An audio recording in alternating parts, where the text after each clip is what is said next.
works. I figured things out as we begin. Hello, everybody. No, that's correct. Okay, welcome to Discussing Tabletop. For a second there, because I forgot that I've got the welcome screen as the, Void of Eternal Darkness on here. I was like, what's that there? Oh, wait, no, I do that on purpose. Sometimes I remember Should things. get one of those VTuber-esque where they just kind of float in the middle of the screen, startup screens that everyone has. Maybe. Like, I'm not gonna lie, I always have considered, for those days, especially in the middle of summer, where I just don't want to be on camera, just to get a simple PNG tuber for a little bit better quality than just what I do for Fugi and Discord. But one point in time, just something that I can be like, hey, I've got something on the screen when I don't want to be on camera. Yeah, if I would ever go back to streaming, I would do the VTube path, I think. I'm considering it. But I have not streamed since COVID, and my desire is quite low at this point to go back. Yeah. Look, I think I'll go the path of some of those people that do some of the split things. As I said, most Ray, he's got his little PNG guy that he does stuff with on like late nights or times where he doesn't want to really do for his camera. I might do something similar to that. I think probably because I'm just used to camera me for now. If I shift, I don't know, maybe someday. But hey, everybody, welcome. It's of course May 9th, 2026. We are deep within May now, or at least partially into May. Well, I wouldn't call this deep. Deep in spirit, if not in physicality. How about that? The spirit of May is deep within us. I don't know what the spirit of May is, but I'm not gonna lie. If the spirit of May is it's pollen. Oh, I was gonna say if it's just being slightly cold and a kind of annoying thing because it's kind of warmed up but not quite. Because that's what I've been getting around here, where it's I would like you to make up your mind if I should have the window open or closed. But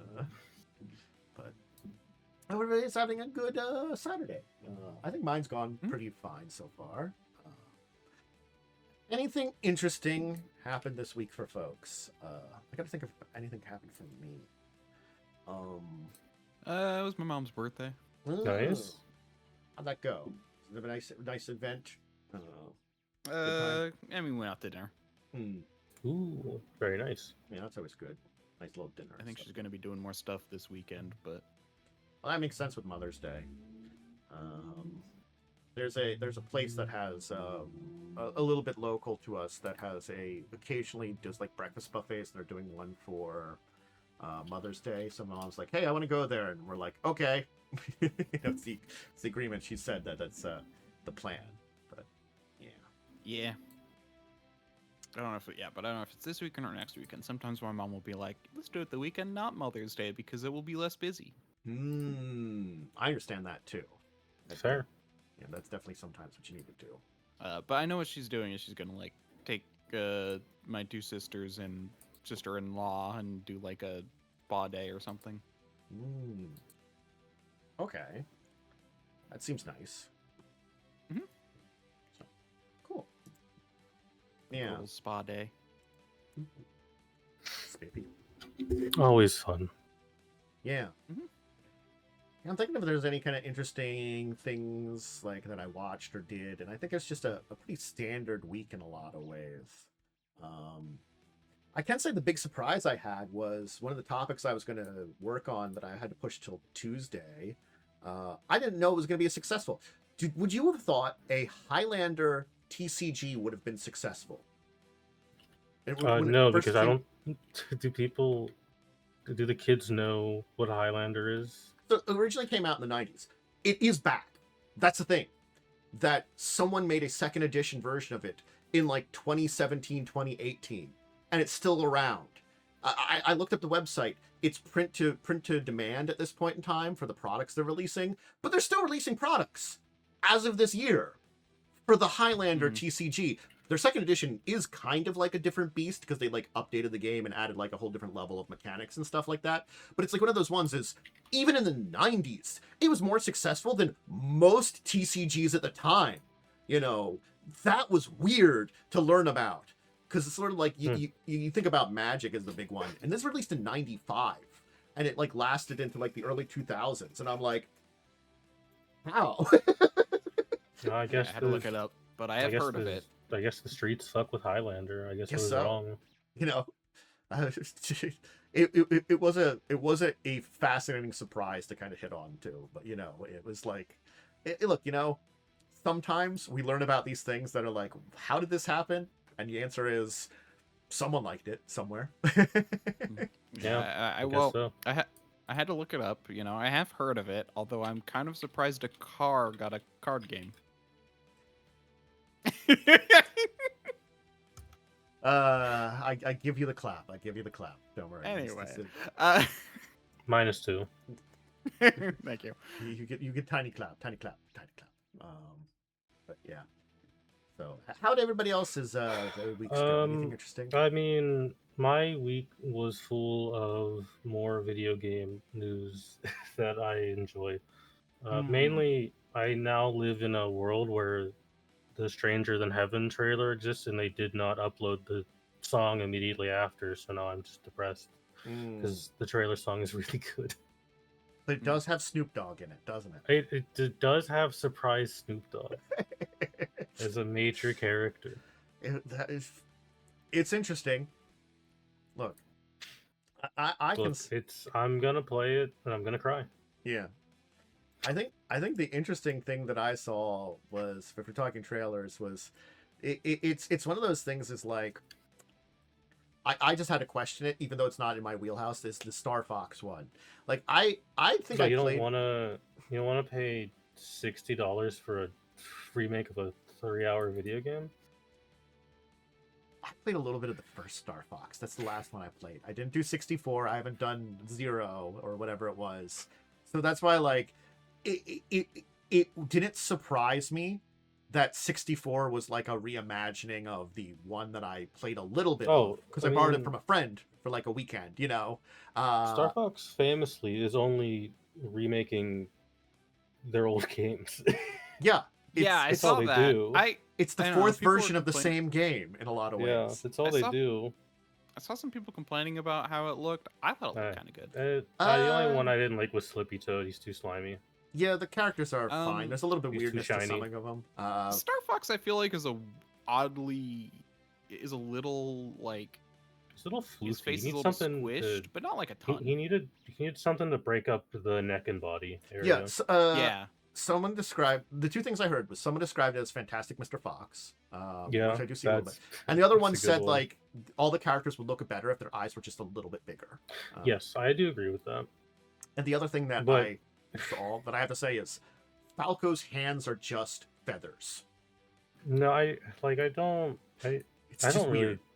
I don't do Star Fox. I don't know much about. I've never played a Star Fox game, but I watch a gaming news show, Kind of Funny Games, great show, where they had like one of the biggest Star Fox nerds that they have at the company watch the trailer, and he was deadpan silent for the entire trailer, and at the end I was just like, I don't like it.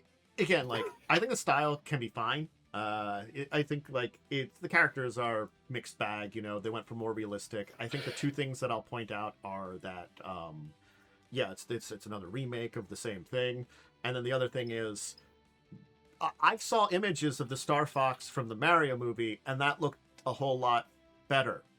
You know?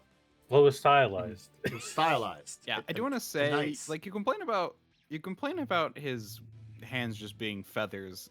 It's They've weird. really always been that way. Original. Well, a lot of times like, if you look at how they look now, they look like they're a lot like thinner and don't have like structure. They were like hands that were wings that were made into hands, rather than like they look like just pure feathers now that don't have as much structure of like bones and stuff like it's now. Like a little too high res. Yeah, like it's just a stylization thing, but it's a little weird. I think is kind of where I go for. I think it's kind of cool. It's like, I think it's unique. I've never seen something like that before. I don't have a huge problem with it. I can see that. I would just prefer maybe have made a new game. It isn't just I agree though. Like, I agree though. Like, why a remake? And then maybe don't price it at $60. That feels a little weird. Mm-hmm. Mm-hmm. I mean, it feels like it should be like a $30 game. Yeah, since it is just a fidelity upgrade remake. I mean, like, how much can you be adding? Oh, but it's got cutscenes, I guess, and you get a prologue with Star Fox's dad. Which may just be a cutscene, but it's a No, prologue. he's different because he's got sunglasses on. I don't know. That was the kind of weirdest thing that stood out me for like the trailers. You can VTube with the little characters if you use the 480p Twitch camera they give you. How many people use that at this point? No one uses game chat. They need to stop advertising it.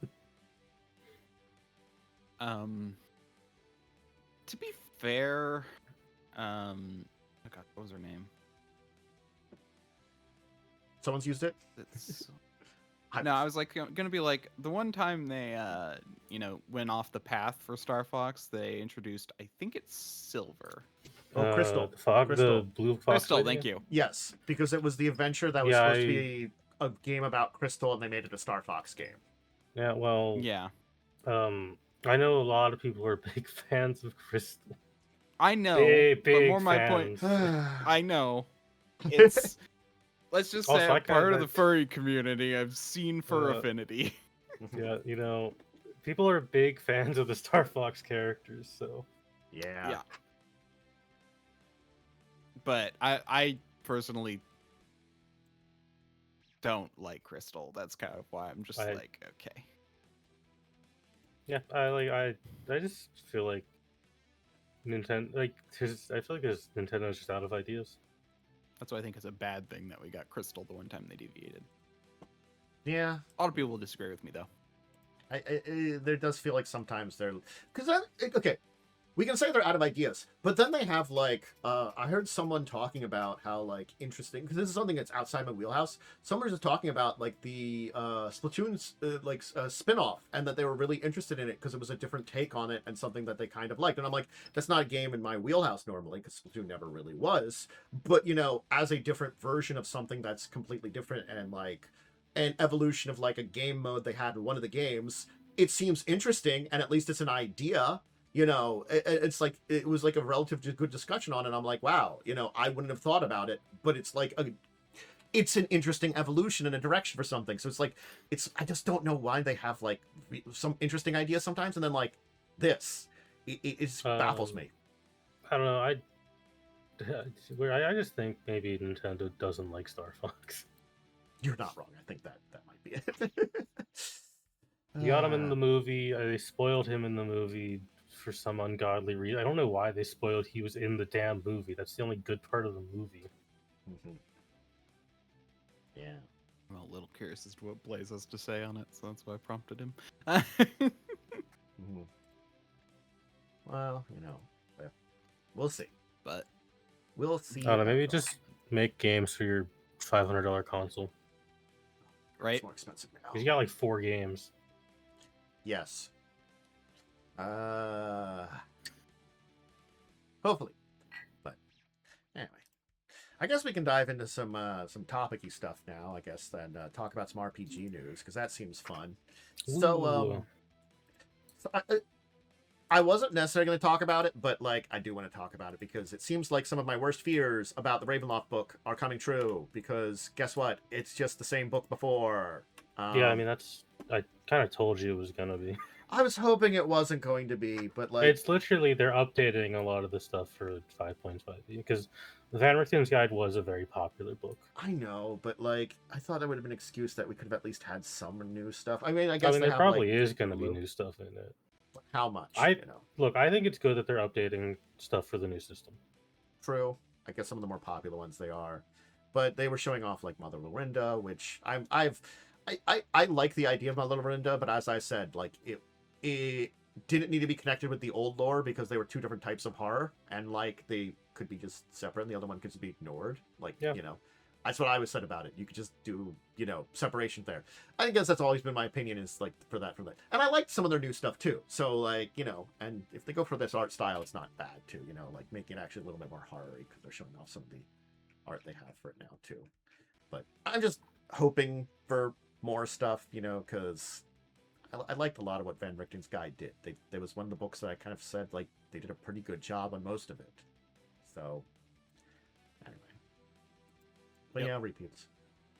Yeah, okay. It's largely fine. Yeah. Alright. So, I don't know about a lot about Michael Moorcock, but apparently there are not only one but two Michael Moorcock based RPGs coming out. Two, count them. For the material he did. Free League is doing one, Legends of Stormbringer, It's a lot and of cock.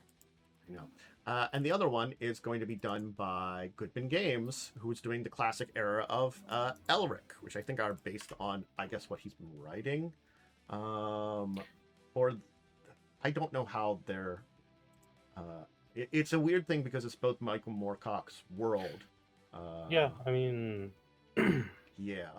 for people who are unaware of who Michael Moorcock is, he's kind of the guy who invented cyberpunk. Okay. So I'm guessing this is his take on fantasy, more or less. Yeah, these are his fantasy stuff. Okay. Are they? Are they good? I've never read them. Yeah. Okay. I've only read his sci-fi. So the Goodman Games one is before he gets Stormbringer, and I'm guessing the Free League is post Stormbringer for the character, because it still seems to be the same world. That's fine, probably. We'll see how it goes. Yeah. You know, I guess that's to say, we'll see how it goes.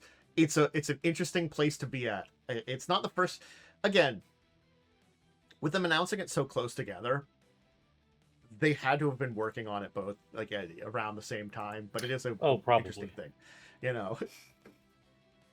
We'll see how the games go. I mean, Goodman's does pretty good games, and so does Free League. So it might just be different systems and different takes on the same thing. So it might just be to anybody's personal liking there. We'll just have to see more when things pop out in like either brain, please work, crowdfunding, or releases later on. Also, the reason I say he's kind of the guy who did cyberpunk, he's the guy who basically invented new wave science fiction, which would later become cyberpunk. Okay, Mhm. cool. So, all right, so check those things That's a out. good point. If you think about it, the idea of like cyberpunk is relatively new because we haven't had that kind of technology for very long. Cyberpunk is just new wave science fiction mixed with a healthy dose of bigotry against Japan. You're not wrong. Yep. Exodus is getting a creature catalog. We talked about Exodus coming from Renegade Game Studios. They're doing a creature catalog, so cool. Those are always good. Nice. Basically, this is it's at a good rate too, because Exodus is just kind of like pretty new in the sphere from them. We're getting some gameplay trailers for the video game version. Yeah. Once again, as I've said, I care. I hope it's good because I care not for Exodus. This would just be I could do a Mass Effect game with this. Yeah. Yep. So 2020. So August of this year, we're beginning the creature catalog officially, and just keep in mind, it is going to be using 5e based rule set. So I feel like it's going to be like a full overhaul probably of the system, but basically It'll probably become the you want D&D 5e sci-fi points over there. Yeah. Yeah, I mean D&D 5e is trying to be everything, so it's really bad at being sci-fi. It's really bad at being anything but D&D 5e. It's really bad at being non-fantasy things. Yeah. And then it has a specific type of fantasy. It's only good at high fantasy. I mean, yeah, that's the whole thing is like Stars Without Numbers taught me that if you want to do sci-fi, don't do a leveling system.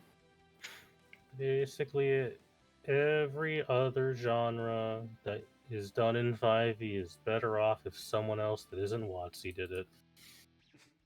Yeah. Yep. I mean, again, like at very least, here's the thing that I'll say. It is something that is an expansion of Wizards at very least. Yeah, I'm glad it exists because it is a sign that they want 5e to be more of a thing. Which is good. It's Yeah. a sign of investing into their product, which they did not do with 2014's version at all. They kind of just shoved it out and abandoned it. Yeah. They didn't with 5.0. Nope.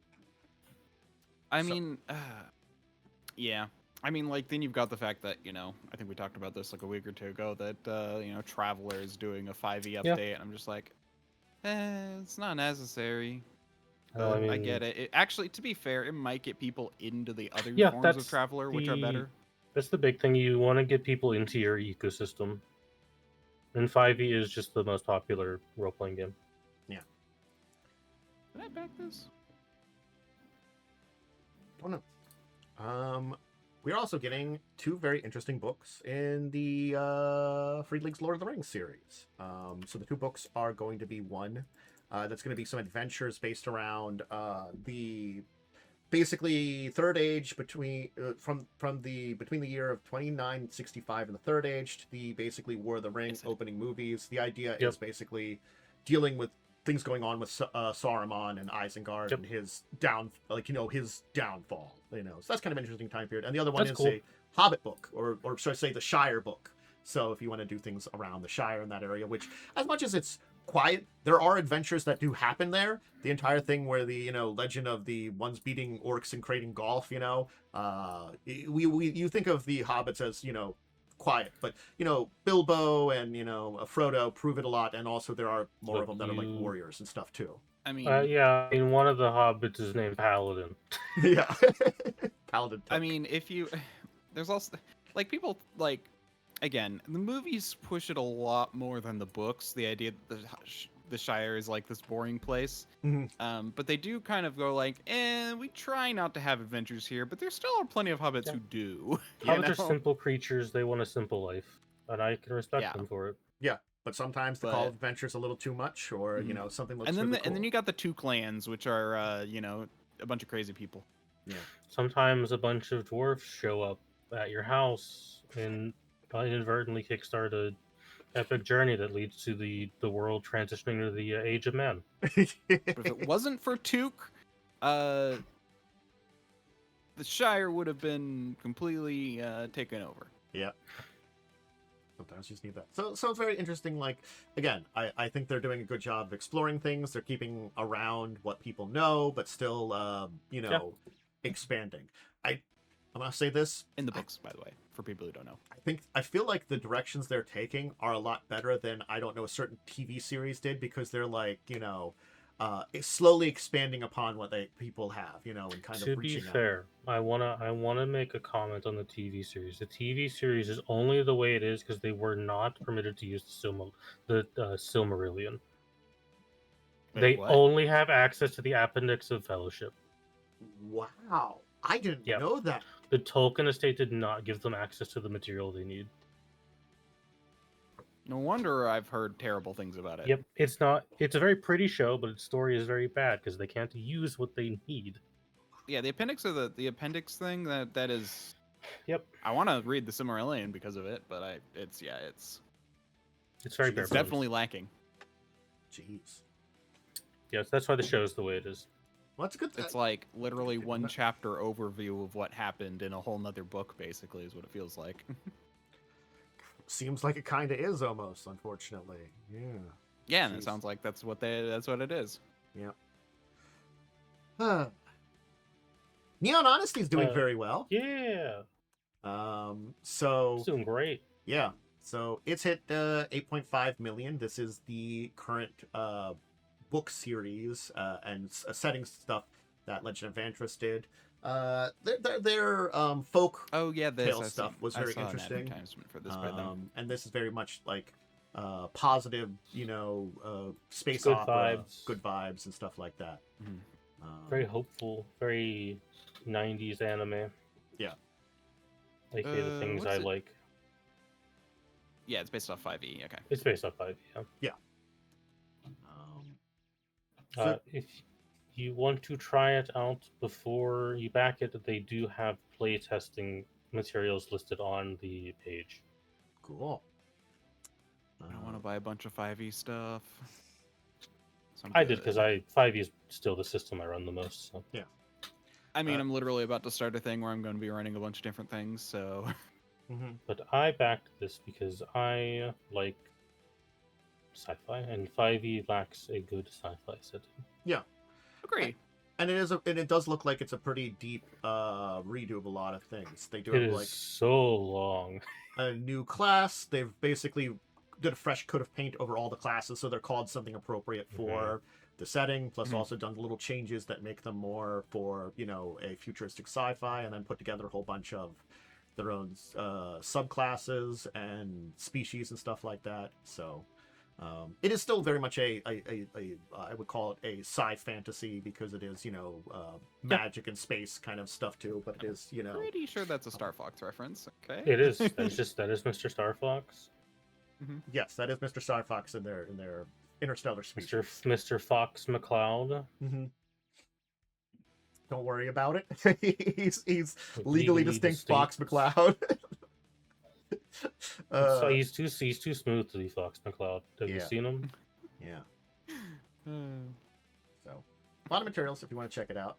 You can... He's got a neck. He can't be Fox. Exactly. He's got a neck. He can't be Fox. He's got sunglasses instead of the weird eyepiece, so he's a different guy. Yeah, exactly. Looks like this high adventure. Your sister's on my bed. Is that why you're not jumping up there? Because you don't want to hang out? And she's looking adorable over there. Both cats are here now. But yes, let's check out. Officially out as of the 6th is, of course, the Tales from the Vast, the Starfinder adventure anthology. We don't get a lot of adventure anthologies from Pathfinder, so it's interesting to see them. And I haven't really checked a lot of them, so I do want to see more of these because I want to see how they do on these anthologies, and stuff like that for groups of one-shots, because occasionally I do see some of the Pathfinder one-shots, but I don't dive into deep as many of them as I'd like to see how their style goes for that, because I'm curious, I traditionally think of Pathfinder as much more big epic adventures, so. Well, yeah, because it takes so goddamn long to make a character. Why would you do 3 levels? Yeah. So, if you're interested in checking that out, it's of course came out a couple days ago. Officially released. And then you got the fact that every level takes about as long as making your character in the first place. Yeah, it really does. It does.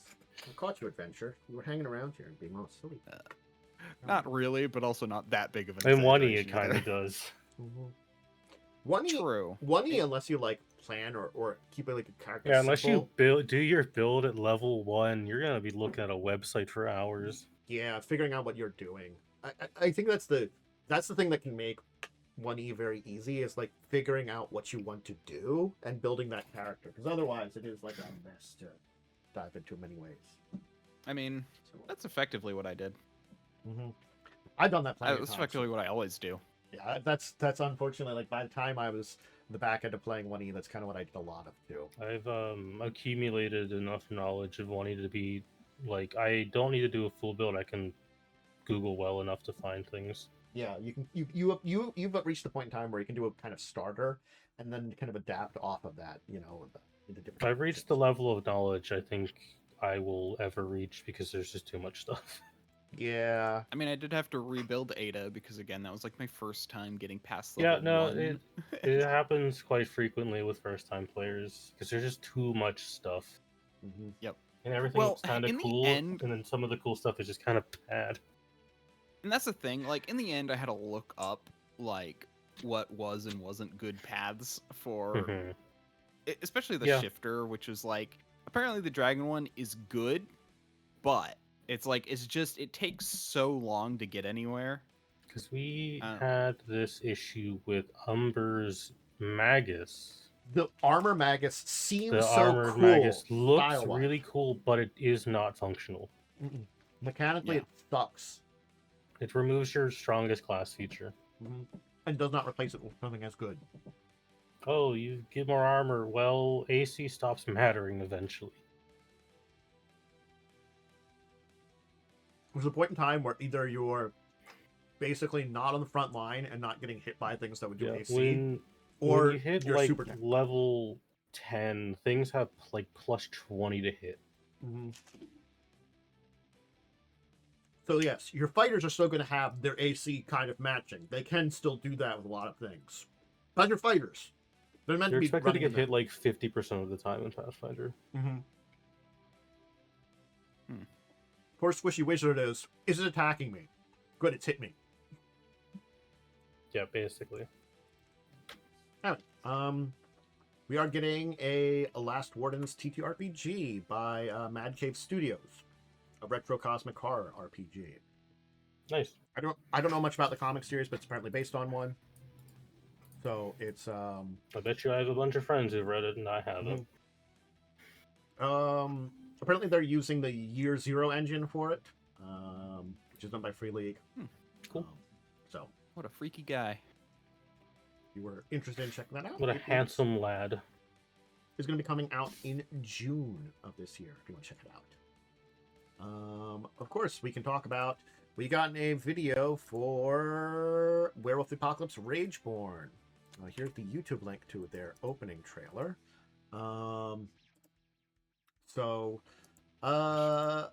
Sorry, I just was clicking around on the ISO page, and I didn't realize the tech core isn't coming out till October.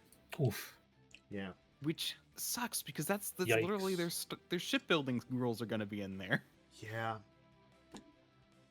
Maybe they want to make sure they do it right, because, like, I don't know. I mean, obviously, I don't think it's, like, the end of the world. I just feel like, you know, D&D rushed out their secondary book, but then, like, they're taking their sweet time, which is good, but also kind of a pain, because if you want, like, that's a core aspect of, anyway. Yeah. Starfinder. Mm-hmm. Anyway, I just didn't know a release date until just now. This is the first time I saw it. Yeah.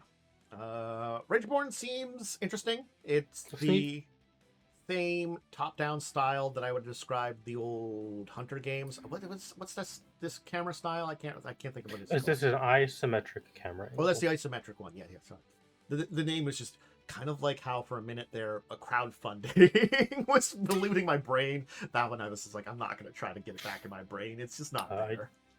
I also didn't mention it because it was news from a while ago, but they're also making another Hunter game. I think I heard about that. It is being done by the people who did RoboCop Rogue City, which is a good video game. It was a surprisingly good game for a RoboCop. I think it was like that 7, 8 out of 10 area. Yeah, it's like what I want from a game. Yeah. Mostly. You're not expecting something super great from a RoboCop game, so that for that to be that at that level where it's like it's the best RoboCop game you could have, it's like, yeah, is it gonna blow things out of the water? No, but you know, if you're a big fan of RoboCop, probably an 8. If not, it's probably a good 7 out of 10. I'm of the opinion that I would rather have a video game that treats itself like a video game than a video game that treats itself like a movie.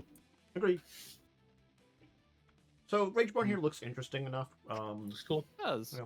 It's a little isometric ARPG werewolf game. It's got dog parkour. Yeah. I know. Assuming it's not Xbox exclusive. No, Xbox is just publishing it. I know. I didn't see whether it was or not, but yeah, I know that they don't necessarily just because they publish it doesn't mean they. Yeah, to my knowledge, it's gonna be on everything. At least there's no indication that it's gonna be PC and Xbox only. I'm curious what they'll do for gifts and stuff a lot of ways, because I didn't see too much there. Because it looks like a lot of, like, you know, gunplay, melee play, stuff like that, which is the concept footage looks pretty solid, so it's a good base to build off of.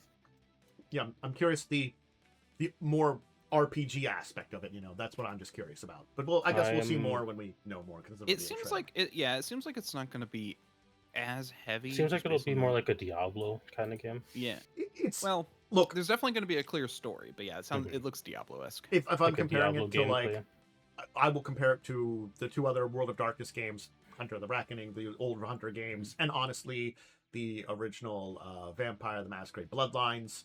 Both of them you activated powers and they did some things too in there, and probably it's going to be a lot the same way there. I'm going to assume, you know, you can have. I assume you'll have a little skill tree, but it won't be anything too complicated. Yeah. some like gift abilities, probably, which can kind of do between like probably very gamey stuff rather than a lot of the more like. I'm gonna be honest. When the biggest appeal of World of Darkness is the world, I feel like they really could do a lot more with video games because like I think they're trying because they. Yeah, I know. We have to. I feel like because we. Sorry, go ahead. I was about to say, yeah. I mean, yeah, I know they're trying, but it's like I feel like they get so caught up on like making it similar to the role-playing games that it trips them up.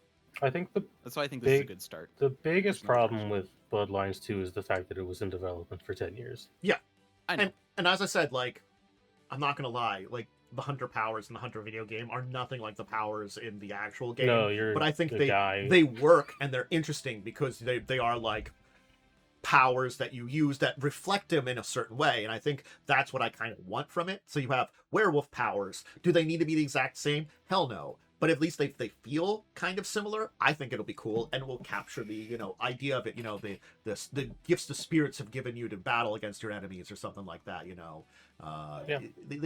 There's ways you can still keep it very video gamey and work in this setting. And I think that's the thing is like there's so much they can do with it, and I think that's also might help them in a lot of ways because I feel like a lot of what they kind of go about in World of Darkness 5e feels like some of it definitely feels like it would work better as a video game than an actual RPG sometimes. I don't know. It's a mixed bag with some of the directions they've been trying to take things. Decent in Hunter, okay in Vampire. They're getting better at Werewolf. We'll see if they get there. They'll get there eventually. If Werewolf 5e ends up having the same kind of problem that Shadowrun 6e had, it's going to be hilarious to me. Because they both needed a lot of extra books to work on it, and it feels like they're kind of doing the same with Werewolf, and I'm like, really, man? Couldn't get it right the first time. Anyway. Yeah. Whatever. So, we do have to talk about something here. We got to talk about good old. I guess we can start with the good old interview with Chris Cox, which I don't like. We'll see what you two think about it there. I'm sure it'll be great knowing this guy. Because he's just all in on D&D being very live servicey. Now, well, yeah, isn't he from the video game side of things? Oh, well, he is. I think he.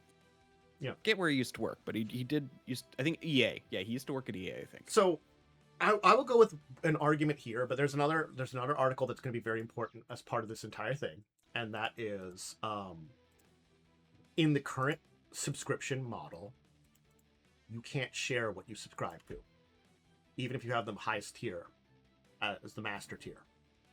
What you buy is for you.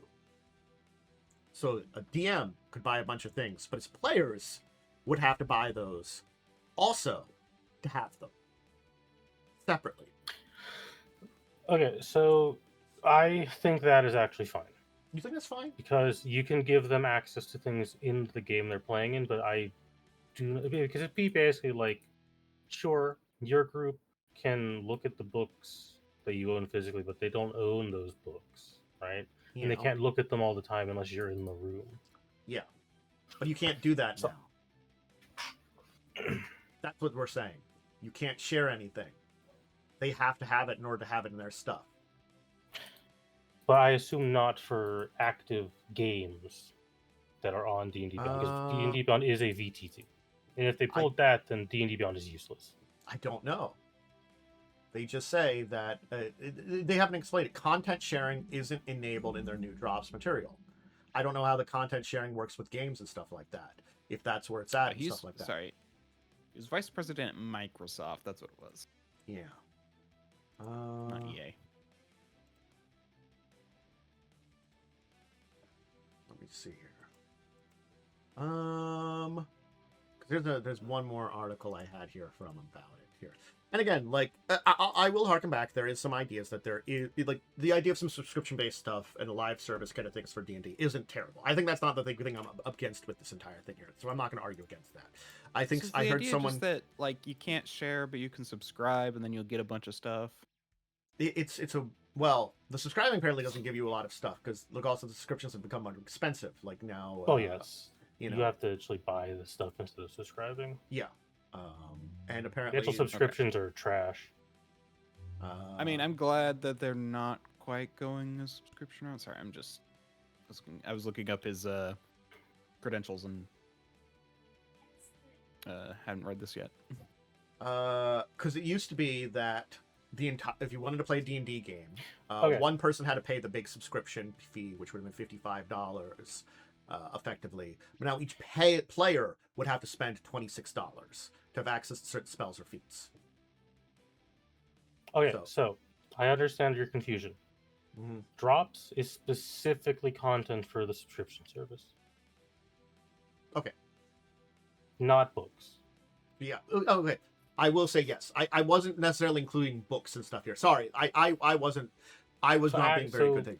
So like books, they're still probably the same. Your general books are probably the way they were, which is the main content you're talking about. But like when they have a lot of this smaller stuff that they are now releasing more of, which is making it part of the evolution of the live service, which is fine. Again, I was going to harken back to they used to do this kind of things with like Dungeons and Dragons magazine, well, Dungeon magazine and Dragon magazine. Yeah. It's a subscription you get, but if it was mimicking that, basically, it's the two things of if you subscribe to that, you got the magazine, you physically had it, and you wouldn't lose it if you lost the subscription. That's one thing that's different here. It's a digital only.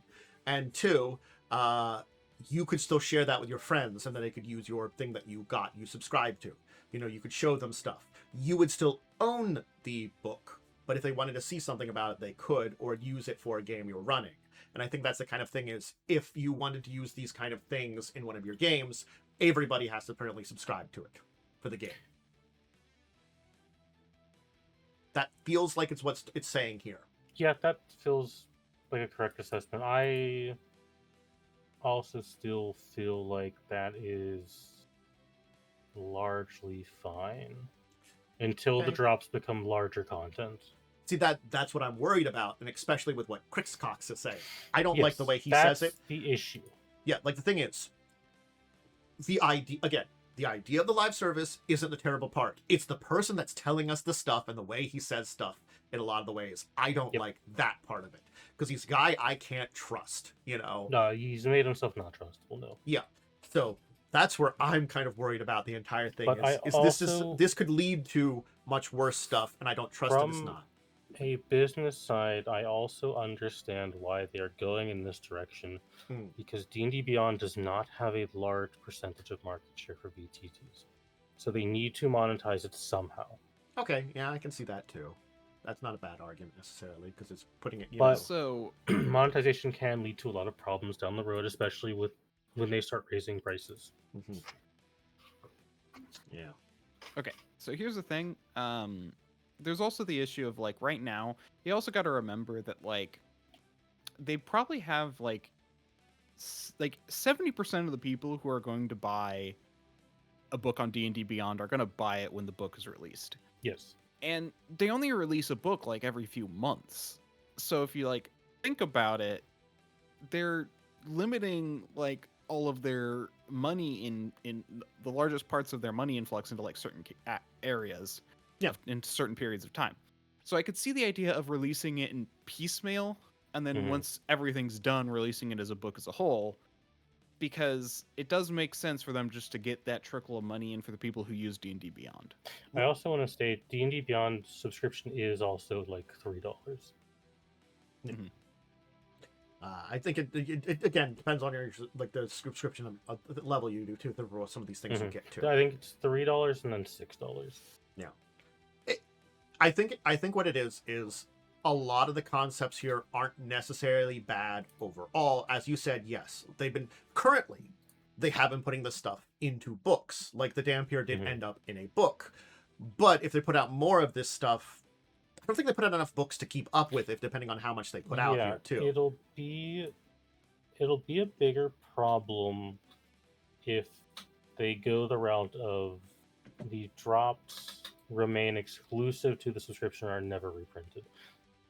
But I also want to point out D&D is in a really weird place where anything that they publish on D&D Beyond will end up on places that are not D&D Beyond. So they really do, in their eyes, need to make this website profitable. Again, like it's a hard fight, and I understand this, but you know, it's just there's a lot of like it should be successful. I'm glad, but I'm also going to put the big thing in this here. It was doing relatively good until this entire like thing where I would call it OGL started with this entire thing. So like a lot of the problems they're having now are of their own make, are they not? So, you know.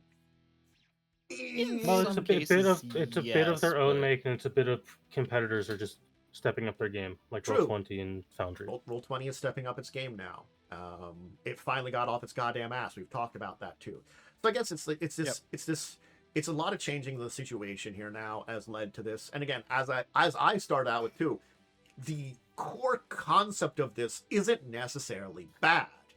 It's just that like I'm depending on like it's a thing of like with the track record of how D&D has been and all the stuff that we've been hearing from Hasbro, I'm more inclined to like this to be a bad slippery slope. We've seen a lot of shit going on with Magic.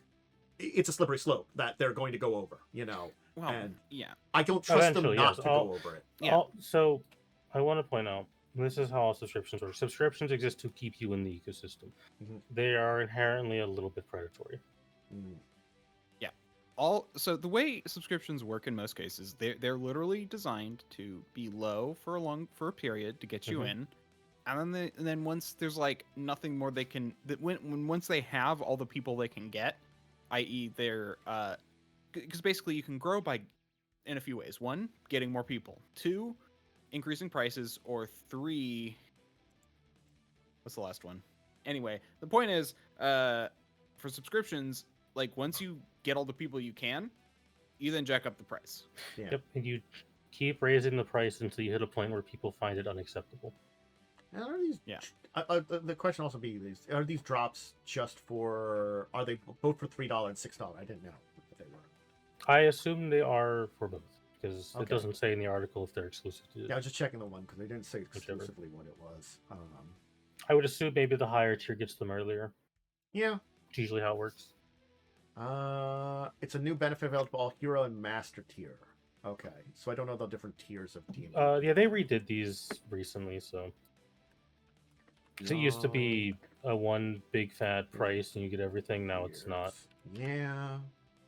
Oh, here D&D Beyond's for subscription to us. Hero is the. Well, Hero's not too bad a month. 217. Hero would probably is the be what master you'd fee. want as a player, and then Master is probably what you want as a DM. Okay. It's increasing the number of customers, raising the average transaction value, or increasing purchase frequency. The last one Yeah, you makes can do sense. by like releasing more products. Yep. Which is the way I think most of us would prefer it go, because you can, Yeah. they can expand internally and release more, and you can then Mhm. more people will buy. Because I mean, as we saw with like But that's Game the one that Pass, takes the most right? effort. Yeah. They just jacked the price up so much so people hard said no and started canceling. So And then they were forced to lower it. Yeah, and it does so basically it's like if it because the drop stuff doesn't work for content sharing. Basically, the thing now is if you as a player want to use some of this stuff and your DM wants to use some of this stuff from the drops, you have to be at least at hero tier to have access to it effectively. Yeah. Is what it is. Yeah. Good or bad, it's a I- thing that exists. I know I probably sound a bit like this is fine. I want to point out this is the makings of not being fine. I just come from a background that is video games where this is 100 times worse, typically. You're not wrong. You're not wrong. Video games definitely have dumped down to pretty deep in there too. So again, I guess we'll just have to kind of see how things go with it at this. No, point. I agree. This is definitely like It's a like, hey, what are you This- doing there? this is a problematic direction, but it isn't a Yes. problem yet. Yes. It will probably be a problem in a couple of years. Yeah, and again, like, I feel like it's for me. They could have started this out in a way, or just done this in a way that would have been more akin to the old magazines of yore. where you would have gotten your content from them or something like that. And I think it would have been a lot more. But it's just like little things about it that scream, problems. It's just, I think it's implementation of the idea. It's also who it's coming from and what his background is. Yeah. These two things are the things that just like are like, oh god. So we'll have to keep an eye on it, and maybe they'll do it right. Maybe At least do it right for a little bit. Yeah. I mean, again, like, yeah. I mean, I want to point out, like, the three ways businesses increase revenue is all three of these can be done in a predatory or non-predatory way. Mm-hmm. Yeah. And oftentimes they start out non-predatory and then go predatory. Yep. Yeah. As we live in a world that demands infinite growth. Mm-hmm. So, speaking Hasbro and Wizards did not recognize that union we were talking about. Oh, I'm so surprised. Mm-hmm. Oh, what? After so that shocked. statement that they gave out. So They fired all their union workers? Well, I don't think they fired them yet. No, but I think they did get in contact with what was it, the lawyers they got are very like union busting group that they kind of got in contact with. It's gonna I mean, be they a literally have a hotline to the nasty- Pinkertons. It's gonna be a nasty legal battle. Mm-hmm. They literally have a hotline to the Pinkertons. We know this already. But I'm not surprised. It sucks. I wish everyone who is trying their best. But I fear this will end as it always ends with mass layoffs. Yeah, and again, I do think like there probably are managers within Wizards that are their issue here too. But I do think a lot of this is coming up from Hasbro. A lot of the problems that are coming down to Wizards, especially, are terrible Hasbro decisions. It's just then I don't think there's great leadership on top of Wizards. Also, probably not quite as bad, but they are taking directions from good old Hasbro a lot of times, and it's just this trickle down of crappiness that we're seeing in a lot of the company. And I just want them all to do better. Yeah. It's now up to the NLRB, and we'll see how that goes. Please don't be shitty. Please. I'm not holding out much hope because it is a government organization under a certain precedent. Yep. Yeah. Who's been gutting everything. Yep. Yeah. So yeah, it's just a entire thing. So yeah. There's a catharsis in seeing that the tabletop industry at least is a little more willing to be like, hey, stop that. Yeah. That the video game side of things, where they're just like, yeah, you could just keep stepping on us, it's fine. Yep. I mean, I have a feeling that like this. Obviously, we're seeing this because we pay attention to this side of things. I have a feeling unions are going to start becoming popular again. Oh, I hope so. It's an unfortunate thing that a lot of the direction things are going are very bad. You need only look up brief snippets on the American labor history to know what the alternative to unions is. I do enjoy that I heard someone comparing how things are going right now. With it, history doesn't repeat, but it echoes. It often rhymes. It often rhymes. And they were like, there was this time period in France where a bunch of things happened that a lot of stuff similar to this. Oh, look at the Met Gala, I'm just saying, things didn't go well there. Will it be the same? But it's echoing a little bit of that. Anyway. Good luck to the workers there. Hopefully things go well for them. I hope things go well, and I hope that other companies are very quick to give them jobs, as it typically happens in this industry. Yeah. Yep. So I got to be honest. If they gut Arena, like Arena is still technically a moneymaker. People like it a lot. So. Well, they're not going to gut it. It's just going to cause problems with it that they won't recognize until it actually starts to cause problems, because they'll be like, we're just going to get rid of everyone who knows everything. Yeah. Wait, why is this game suddenly taking so much longer to develop? Come on, guys. Yeah, for those who are willfully and thankfully avoiding in bliss of the games industry. This happens all the time. And this side of the entertainment industry is facing a colossal talent drain that will never be recovered from. Mm-hmm. We're getting a lot of great indie games. We are. Everyone is just making indies, and it's great. And the AAA industry will just die in a few years. They really kind of are, unfortunately. Well, fortunately. I say partially unfortunate It's a little. because It's a little of both. Yeah, it's both. it's that thing of there's still people working there. They'll lose their jobs, and Because the other thing is, unfortunately, they're the ones that suffer rather than the people at top. But also, like, 'Cause there are it's some really cool the- IPs that are probably going to be like, I don't know what the fuck's going to happen to them. It's the issue of Ubisoft, because Ubisoft themselves is a terrible company, but Ubisoft as a publisher is the reason a lot of games that originate in Europe get published. Mm-hmm. Talk about some TCGs and stuff like that. We learned some more about Reality Fracture. It was indeed confirmed. We're doing what was it, Planar Chaos again, except That's this time it's fun. caused by Jace. Well, what isn't his fucking fault? So alternate dimension, they're like the school of Hexhaven apparently is in the other dimension. We know that instead of Cool. Strixhaven, Just the evil universe. Mm-hmm. Planeswalkers, Color Slab, all those things. I don't know. This is one of those sets that I'm like, cool. This sounds fun. I'm all for it. But we now know everything This that we're gonna have. A bajillion. Could have problems. really cool mechanics. Mhm. Or it could be a nothing set. It could have cool mechanics. It could also have mechanics that are a pain to keep track of. Exactly.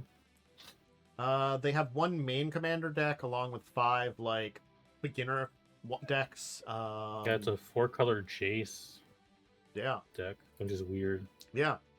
That's apparently the traditional like big commander deck with a bunch of new cards in there. And they're gonna do a Secret Lair bundle. Oh my god. I mean, they gotta make their money. It's a small indie company. I know. It's a lot of.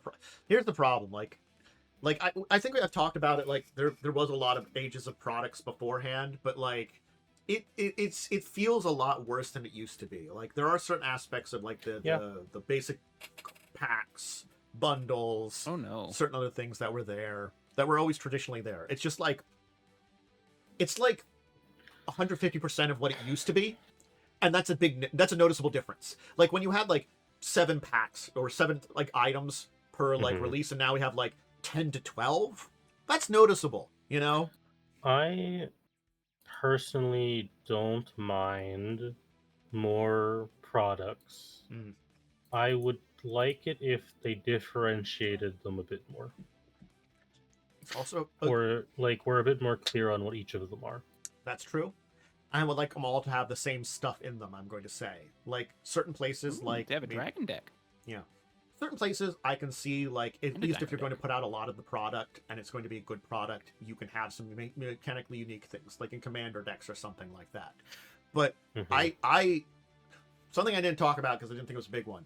The fact that there is a card from one of the Ninja Turtles things that's like one of those side products that no one bought that is actually making waves in like a format, aka Popper.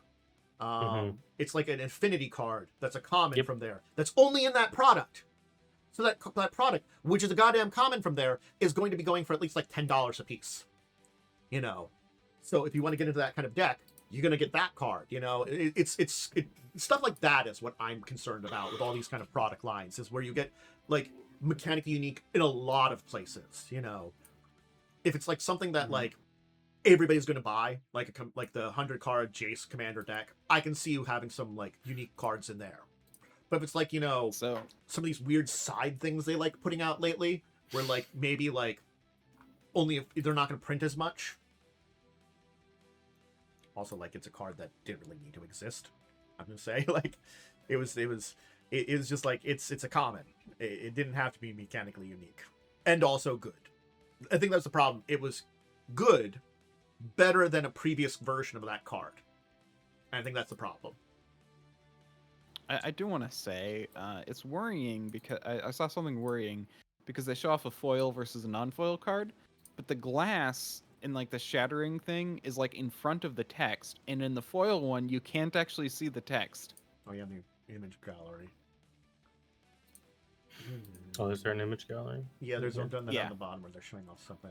It's the third image in the Oh, image they're showing gallery. off like the Hexhaven schools too. Because I guess It's the Stinkcaster Mage one. So I'm guessing Relative Fracture is going to be yeah. on the Strixhaven plane or related to it, where they're going on with that, and so they focus on that, which is not terrible because they focused on one plane before when they did this crap. But they'll probably pick some cards from like other planeswalkers and stuff. Yeah, unfortunately, the foil is a little unreadable, and it's also not the first time they've made the foils unreadable. No, they do this. I mean, It's they, really they annoying. Make... Oh, hey, Garuk's is, back. it's- First Garuk. He was gone for quite a while. The dragon with the big hoop horns is what's her name again? I'm not seeing The, like big bad evil one. Nicol Bolas. I'm seeing Nicol Bolas, yeah. Is that her?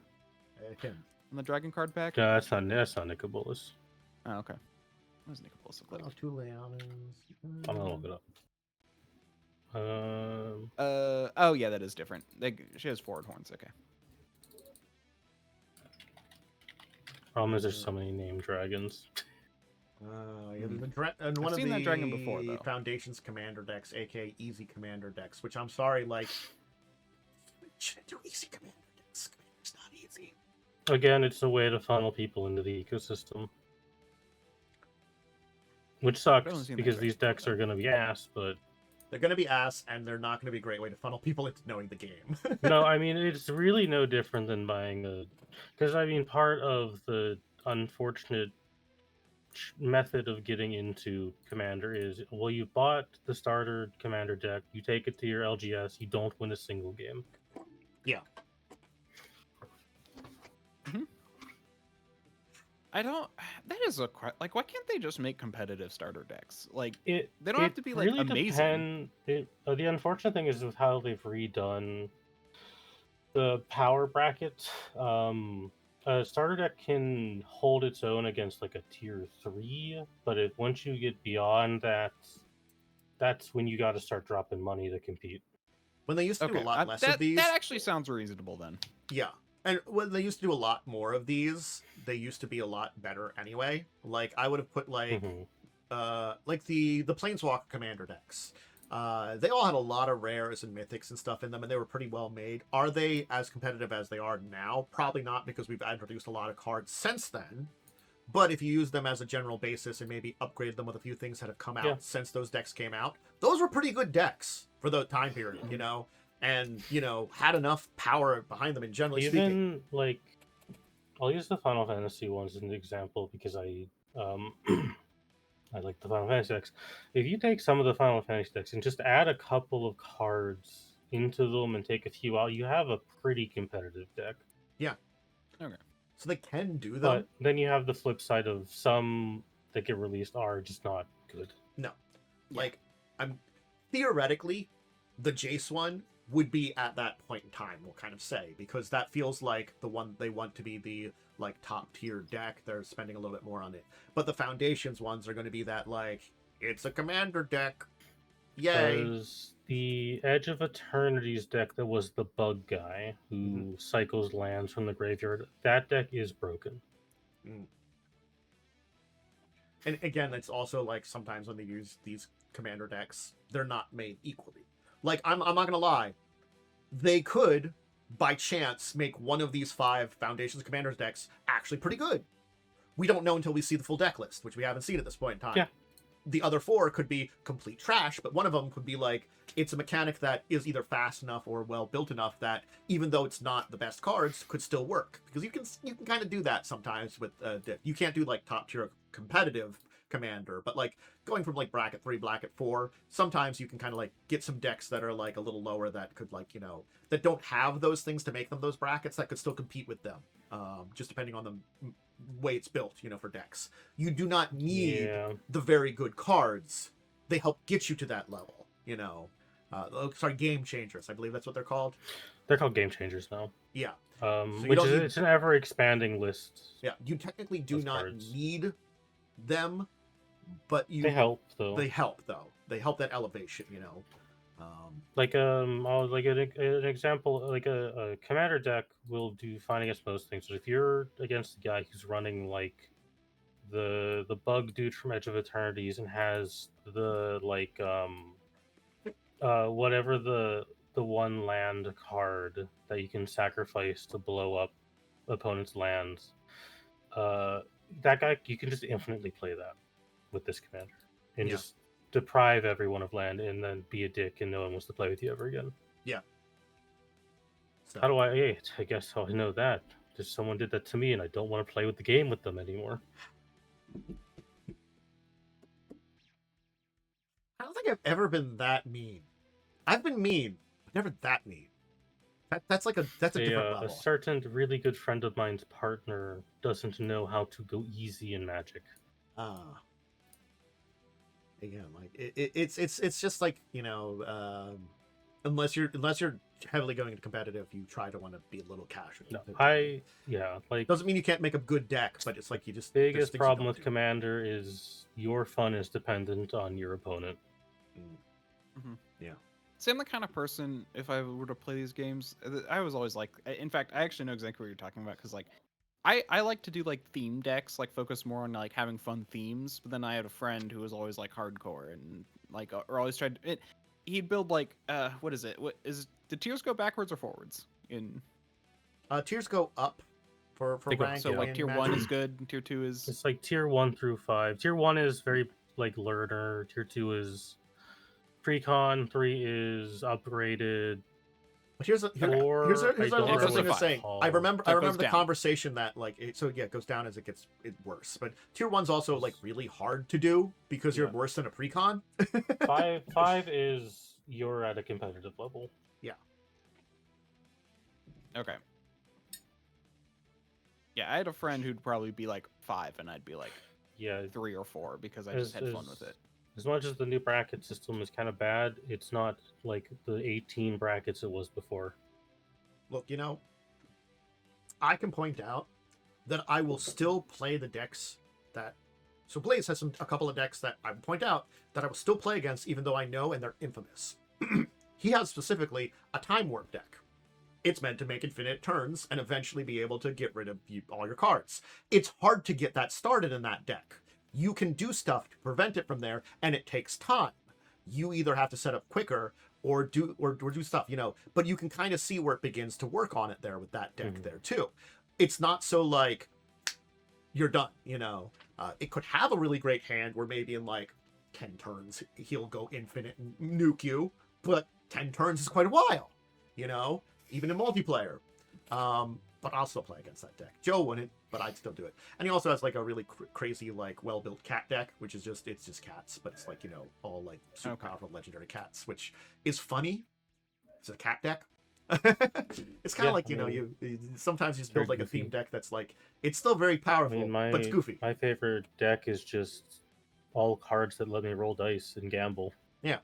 I just realized that, their bracket system literally puts average pre-con deck as a 2. So yeah, like again, like ones don't really exist. Kind of, you have to kind of build for it almost. Well, no. Like, honestly, ones are pure theme and obviously nothing else. Like, no actual synergy. But really I agree that do. they. Like, I'm sorry. I know the shitty crab deck I was playing. I actually think I will if play you again. don't know anything about Magic, it's really easy to make a 1. I could see that. Like, it's you're building it on your own.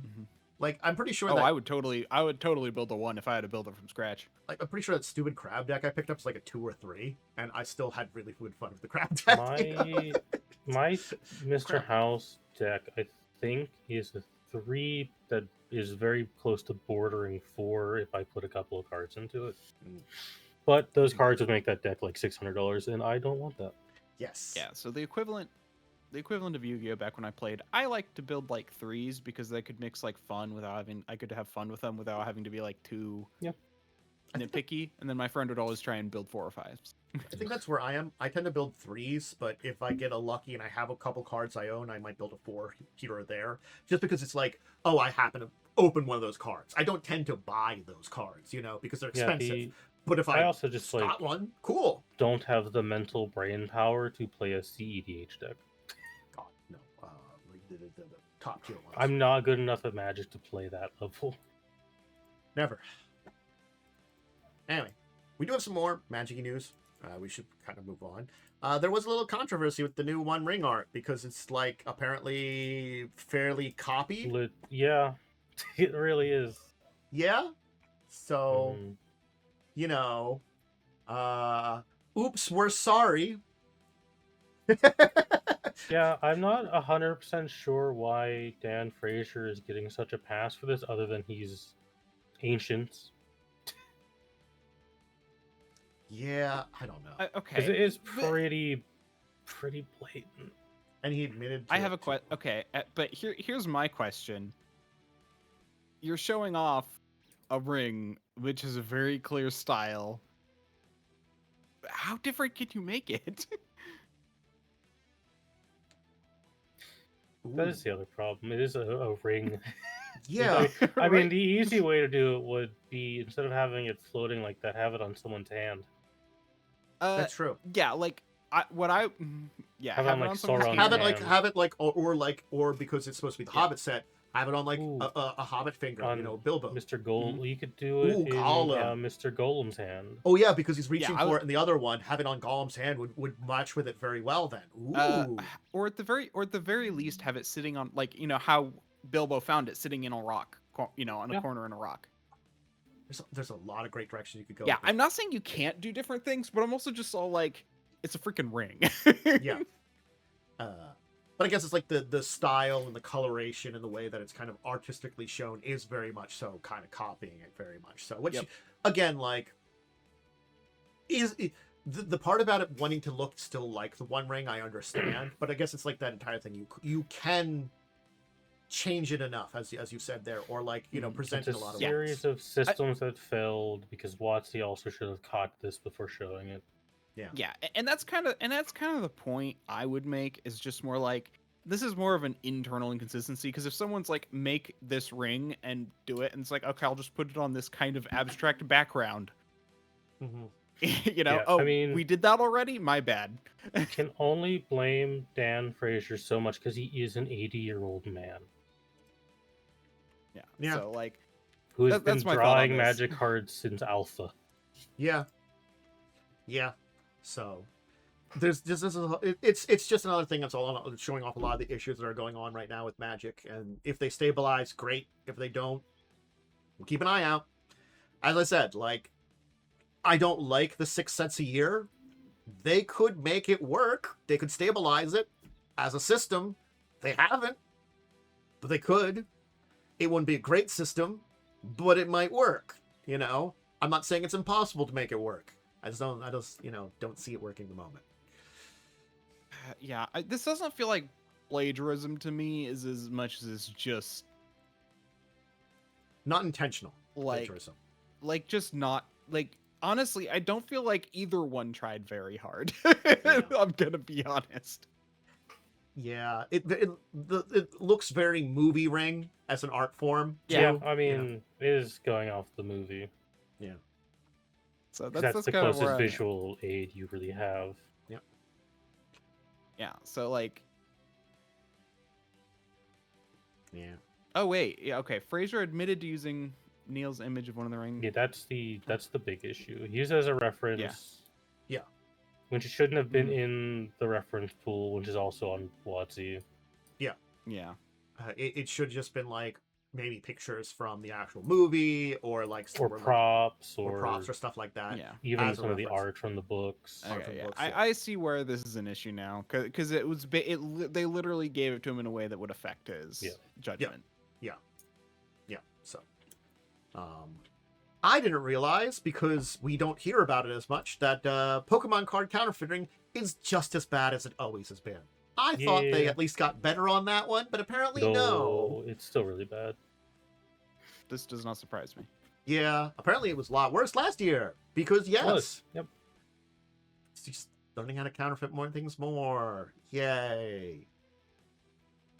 So, yep, counterfeiting is getting worse, and with the way things are going with collectible card games, it's gonna be a problem.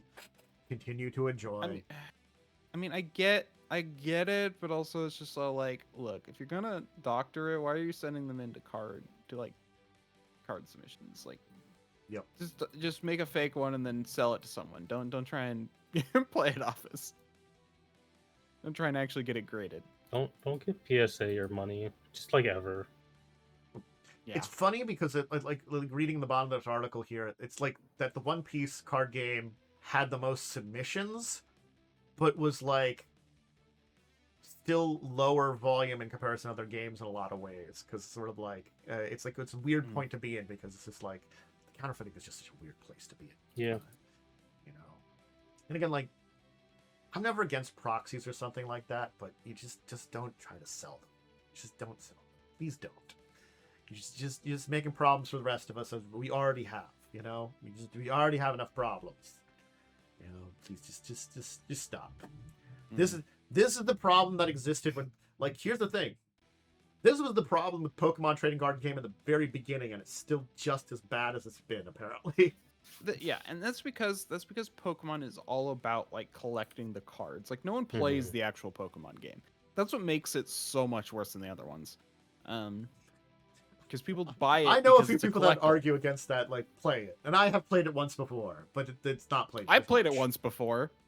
But like I But- think it's not played as much as the others. It's more of a collectible than a play game. I would Yeah. argue that most people who buy these do not play. However, I would assume the number of players has gone up because of the TCG Pocket game. GG Pocket has helped, and Makes sense. apparently, like you still hear about it because though I never watch it, I usually like will throw it on in a muted tab second monitor of the a lot of the competitions that they have, just because you get drops from Pokemon Go. I know I'm horrible that way, but I know that they also do TCG and the games and stuff like those other than the Pokemon Go one too. So they do a lot of the different games at these big events. So like they do have like. They do again. They at least it's good that they do all their tournaments at once in a lot of ways. But I guess they have smaller tournaments to like lead up to these places too. So I'm sure like if you want to go to Pokemon card game tournaments, you can, just like Magic. Just I don't know a lot about them. So expect that. All right, some board game stuff. We got of course. Here's the thing. Until you posted this, I was unsure because I saw some shorts on it if this was an actual thing or something that they were just. So I joking actually about. I did look this up because I'm like, is this a bit? Yes, that's what I thought it was. Game Changer Home Edition. They actually have Is it this like a bit? I was like, is this a bit? Really same for me. I thought about that. Yeah. So apparently, If you want to commit psychological torture to your friend group, now you can. it's a party game. It's a fun party game taking on a lot of stuff for their comical things. It's meant to be fun and silly. I think it's based on like the 3 most popular Game Changer episodes. So So it's like versions that you can play at home with your friends for just a party game, for craziness. Again, like there are plenty of party games out there. I just don't tend to see a lot of really interesting new ones lately. It's like a lot of the ones that have been out, and so this is nice fun to see one that's kind of different and out there. It's a fun novelty if you're a big fan of Dropout. Yeah. And maybe if you like occasionally getting your friends together to play something like Cranium, there's another replacement for that occasionally times. There's a couple other games that I can't think of at the top of my head that are good party games to get groups together for. It's one of those unfortunate things I rarely have chances for that. I think it's been like honestly since before 2020 last time I got together for an actual party game somewhere. Jesus. Oh. The slow march of time. Or fast march, I don't know. Either or. Jeez. We're getting a new edition of Guillotine. I like Guillotine. It's a card game I do enjoy. It was originally released by Wizards of the Coast back in the 90s. It's basically it's French Revolution. It's the idea it's the French Revolution, and you're collecting the heads to get the most points and stuff like that. I have played this a couple times. It's pretty fun. Yeah, pretty simple, pretty fun. Yeah, I don't know if other than just a new edition, if it's got any major updates. It doesn't really. I don't. Say I don't know what you could do to it to update it. Yeah, It's a pretty set in stone game. Yeah, maybe a couple more nobles or action cards or something is the only thing I could think of. But yeah, much better art than the original. The other one had very simple art, so it's like that's the easy thing to upgrade. But it's coming out in August, the beginning of August. It's going to have the new edition, and it's one of those ones. It's not. Again, this was released late '90s. It's an old game. It is an old game. I think that was Blaze owns a copy of it. He got it like early 2000s, back in the time when we were hanging out playing D&D at people's houses after, going to school after high school and stuff like that once a week. Fun fact. In one of the D&D settings I helped write, this game exists. That's funny. I love that. It exists in the hyper fanatical democratic nation. That honestly makes sense. It's very silly. So I talked about the reprints of all the Star Trek Fluxes. We're also getting a lower decks Fluxx, and I'm not gonna lie, this actually probably fits the best because Fluxx has just this little like comedy, a little bit of comedy to the entire thing. It's a little silly, so they do that with the other Star Trek ones, because Star Trek, it does take itself seriously, but it always has those moments that are like a little silly that you can definitely mention. And being the comedy series that's part of this definitely works probably the easiest for making a lot of these. So true, lower decks very good. Just watch it. Yeah, I recommend it too. I think I have to watch the last season. I haven't seen the last season. I gotta finally get to that. And then finally, just because it was funny and I want to talk about it, I'm going to talk about Baldur's Gate 3, a mod for Baldur's Gate 3. Just briefly, it's a Helldivers mod. Nice. You can be Helldivers in Baldur's Gate 3. Perfect. Beautiful. I think, I'm not gonna lie, I just was like, yes, I'm just gonna talk about this. Who doesn't love being democratic? We're just gonna add much democracy to Baldur's Gate 3. I mean, why not? Exactly. Look, just had to throw that out there as a funny little thing. Compare it with my favorite mod, Wither's Big Naturals. God damn it. I don't go through the Lich. I saw someone talking about that one. Look, God. it's the only mod Larian used on their official streams. They actually used it on their streams. Yes, on their dev streams post-launch, they had the mod on every time they would play it. Oh, I love Larian. They're pretty good. Withers with a big old pair of boobs. That's pretty silly. That's pretty silly. So, I did want to talk about, and as a topic here, but we're going to take this a little bit of a different direction, but an interesting direction. The playtests, Quickstarters, and Quickstarts and starters. And what I wanted to do is, I wanted, rather than to talk about specific ones, I wanted us to discuss what we think are good things for each of these, for these things. Now, when I talk about playtests, I don't mean like D&D throws out some stats for a thing, or like one of their Unearthed Arcana. I meant like Pathfinder 2e or 2ER has the full playtest for trying out like a pre-release playtest. Playtest. Okay. Because that's a point in time where like the quick starts or starters, we're teaching the game in that one, or update on the rules on that one. We have to do that. So it's like, the question is, because, we talk about these a lot, what are things that we think are good for these that would be helpful, that what you as a person out there want to look for, or to know if it's a good thing to get into? Like, I think on the playtest side, I will kind of preference with this because that one, depending on the edition, if it's a new edition or a new game or something like that, that one at least I'll give a little bit of leeway in, because like maybe they were expecting some pre-existing players to help you out or something rather than just coming from start. But still, we do want to talk about that from start. So is there anything we want to start with talk about across them, or like focus on one? Okay, so my opinion on what like a good playtest should have is a playtest should be the bare bones raw mechanical portions of the game with almost no fluff involved. I can see that being pretty good. I think as far as playtests, go ahead. I was about to say, as far as playtests go, kind of agree with that. It should be focusing on the mechanics, because obviously it's the game's like start, and so Yeah, no, I kind of agree with that. I think the thing is, playtests are the one that we can kind of excuse the most for a lot of things because it's probably going to be the one that's going to be largest out of all of these. Yeah. It's going to provide the most information, so it can It's basically very large, typically dry, very crunchy. Yeah. And it's most of the time it's not going to be that fun. Yes.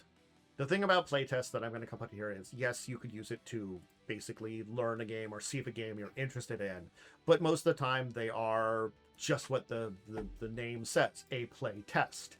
And it's not that I couldn't discourage using that, but it would be one of those things is like, if you wanted to test out a game, that's the one where I do want to kind of preference of the, hey, maybe get someone that knows something about some games that could help you out to navigate it, or look when there's still some problems that are there too, hang out with the veteran guy rather than just going in on a bunch of players that don't know anything at all. It's probably the least likely if I'm going to talk about for introducing some things, but again, like, there are plenty of games that are out there that have had playtests that, sometimes they have, like, hey, we talked about some of the like Kickstarters and stuff have like, playtest material on them. That's playtest material, like, or something like starter material you can try out, stuff like that too. They do that in games that have those mechanics for you to test out, and those are probably most of what they're going to be in the final book. I think that's the best place if it's like on a Kickstarter. Certainly speaking, I remember the original Pathfinder 2e had like 5 or 6 play tests. Yeah, because I remember trying a few of them out here and there, and like I remember we were playing and trying it out, and then they had a full big update that changed a whole lot of stuff, and we had to like, well, how does this translate if we want to use this stuff now? I can't remember everything that happened, but I know it was a problem a little bit. So, I guess basics of character creation at bare minimum. Yep. Basics of mechanics. And maybe some things people can try out, some like mechanics or see, or like some opponents or something, NPCs or creatures, I would say, depending on the type of game, things that your players would interact with, or at least given information on how to like come up with something on your own. Should contain the information to run the game, but ideally you leave out lore and fluff because you don't want to focus on that. Yeah. In a playtest. Yeah. Keeps it relatively simple overall in a lot of ways. So, I think that's the easy one kind of out of the way. Yep. Quick starts and starters. So I think the thing is, starters are probably the next biggest, followed by quick starts. The starters usually sold in like a box set with a bunch of stuff in it, and the quick starts like a couple of pages, maybe a bunch of pages depending on what it is, but usually it's not like, I'd say maybe at least like 10 to 15 pages at most. They put a quick start out as, and those are the big ones. So my opinion on starters is that you should have enough content included to get you to a point where you will experience the bulk of your mechanics. Looking at how 5e did their quick start, only going to level 3, when in reality a 5e quick start should go to level 5. Yeah, that definitely can point out as the big problem there for the 5e one, because again, like as we've kind of talked about, 5 is like that moment you really go to in 5e. That's like the big like 5 is where most of your power unlocks, and then 3rd level you need time with to understand how subclasses work. Yeah. So that shows off when they're not doing it right, and that's kind of recognizing, because again, your average thing that they're introducing you to has to give you the correct amount of levels and information to allow your characters to develop. Like, you probably don't need every stat for your classes and stuff like that, or whatever your character building is, but you have to kind of provide just enough to make it really work. We have to have the basic mechanics for how to play the game, how to make characters, and then a decent selection of character options, like the core of the character options, I would say too. Usually your free SRD stuff would be in there, at least in terms of like a 5e or a Pathfinder. if we're talking probably for the starters, that tends to be where you get like example characters and stuff like that with information. You could play example. Here's how you could make your own though. Yeah, that's always good to have. That as that option for making your own too, and some basic rules for that. Starters, usually a good one will have some kind of adventure hook or adventure in them. At least the basic information for you to run something with some players. The current 5e one at least has like a big adventure in there too. I don't know what Big-ish. the current one is, but I know that the one that replaced Lost Mine was only 3 levels, but it was multiple sessions worth of stuff. Yeah, so levels could have been better, but at least it's a bunch of sessions that you kind of get into the game a little bit too. Probably like I think on the quick start level, like I think that's the hard one to say. So it's like let's say what's a good quick start where it's just a bunch of pages. I have the Fallout one is I think the perfect example of a quick start because it gives you pre-made characters, does not give you character building options, which I don't think a quick start should have. Okay.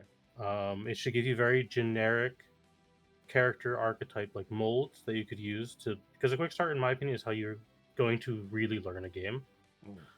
And then it should contain a small adventure that is 1 to 3 sessions, like the Fallout one. That's how I view quick starts. I usually prefer very limited character building options. I have seen that, and I prefer it because I would like to be able to customize my character a little bit, even if the options are limited. Maybe so I'd like some character building rules. If your game has a complex character building system, some are very straightforward. Fallout is a very simple character system. Yeah. But I feel like if you don't explain, and the other thing too is I feel like if you don't explain how character creation works, it can actually make understanding how the game works harder. Yeah. In some cases. So I guess at very least you want that kind of basics of the character creation ideas in there, and maybe you can even explore that through like if you are doing a couple session adventures, like one power upgrade or something for like players, whether that comes in the form of a level up or whatever your system has. Like if I would do something like a quick start for something like Shadowrun, I'd be like, you award this much karma, here's what people could spend karma on, or something like that, get a little upgrade here or there. The most important thing for a quick start that I will say is your quick start should be free. Yes. Yes. If you are getting beyond free, you have to offer something more. Like if then you are building a starter set. Yes. Yep. Even if it isn't a complete starter set, maybe you're not going for like the $20 starter set. Maybe you're doing a $5 starter. That's fine. And if it's only in PDF form or like maybe like simple printed form, it still should be a starter if you're paying for it, and it should have some stuff to do it, like multi-level adventure, the character creation rules and a little bit more fullness along with those made characters and stuff like that. You're extending layers out on top of that. Maybe a couple of maps or something like there that yes you can either print out or use for stuff. And again, that's where also like the actual big starters come into, because they do things like dice and pawns and stuff sometimes, and big nice maps that you can physically have and stuff like that. These are things that they're nice perks, and that's why you're probably spending like $25-$30 on a starter very oftentimes, because you're getting a lot of this little stuff on top of what's in that general little like quick start core of it. I've got my new set of shiny dice. I've got my little like pawns and a map I could throw people onto. I just talked about the starter set for Pathfinder last week, and honestly, I feel like, in my opinion,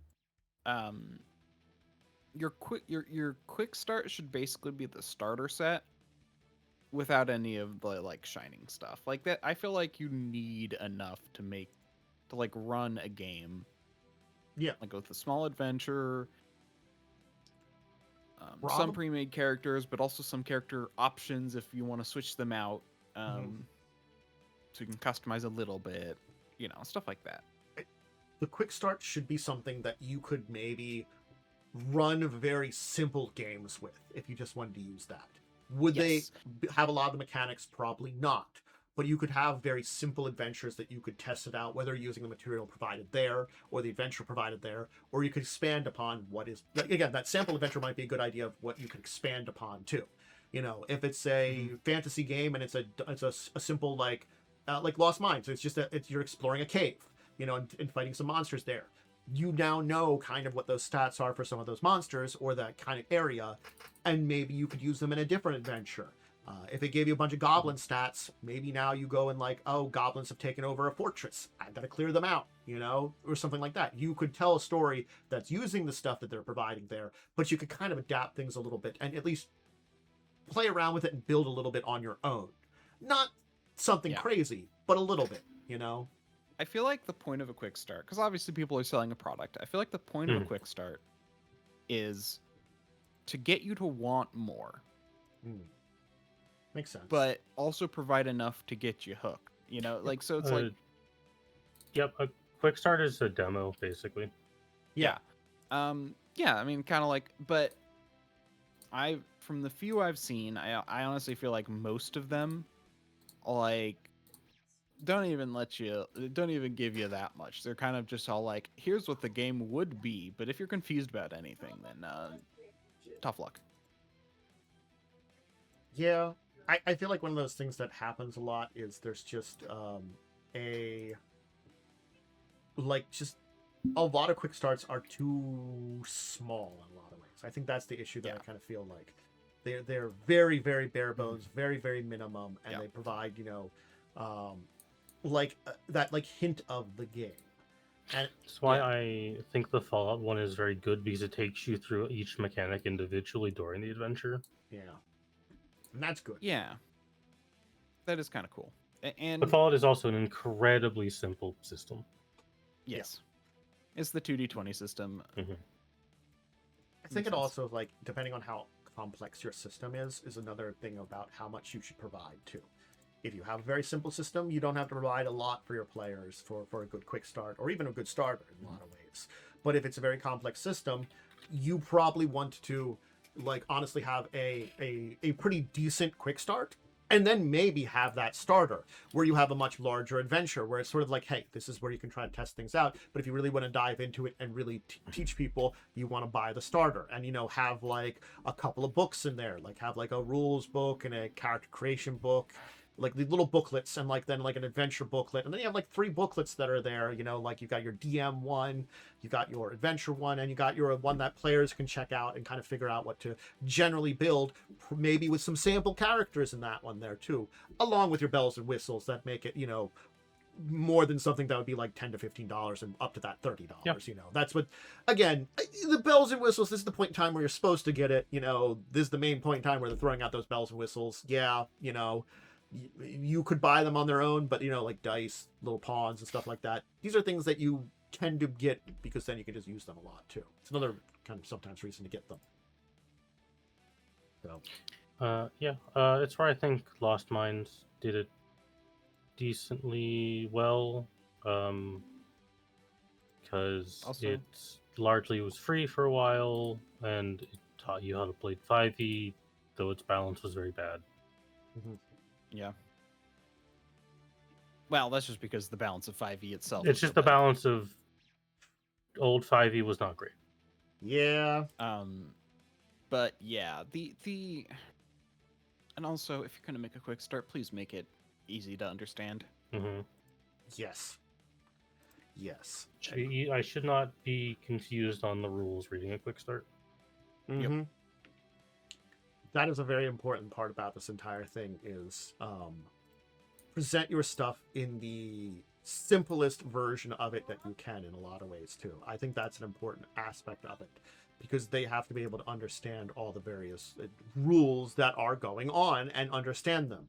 You know, if you have very complex systems, it might not be good to use them in there or to just keep the bare minimum. I think it's that kind of thing of like, you know, it's sort of like if I was to put together, let's say, a Shadowrun quick start, you know, hey, Shadowrun, shout that one out because it's a mess lots of times. I might, of course, put together something that, like, here's some basics of how magic works. We're not going to bother with summoning. We'll just maybe use some basic spell casting and provide some basic spells which are very easy to use and not get into a lot of the weeds that sometimes happen there. But they might mention that there is kind of like a little bit of an issue there, or they don't show everything off there. It's got kind of layer on top of it of like showing things off in certain ways and providing the proper information. Because again, like Shadow and Magic, like when you think about the basics of it and look at the very, very boiled down, it's not too complex. It's very easy to get into the weeds with the entire thing. Very easy. Shadowrun's problem is the rules are not in a coherent place.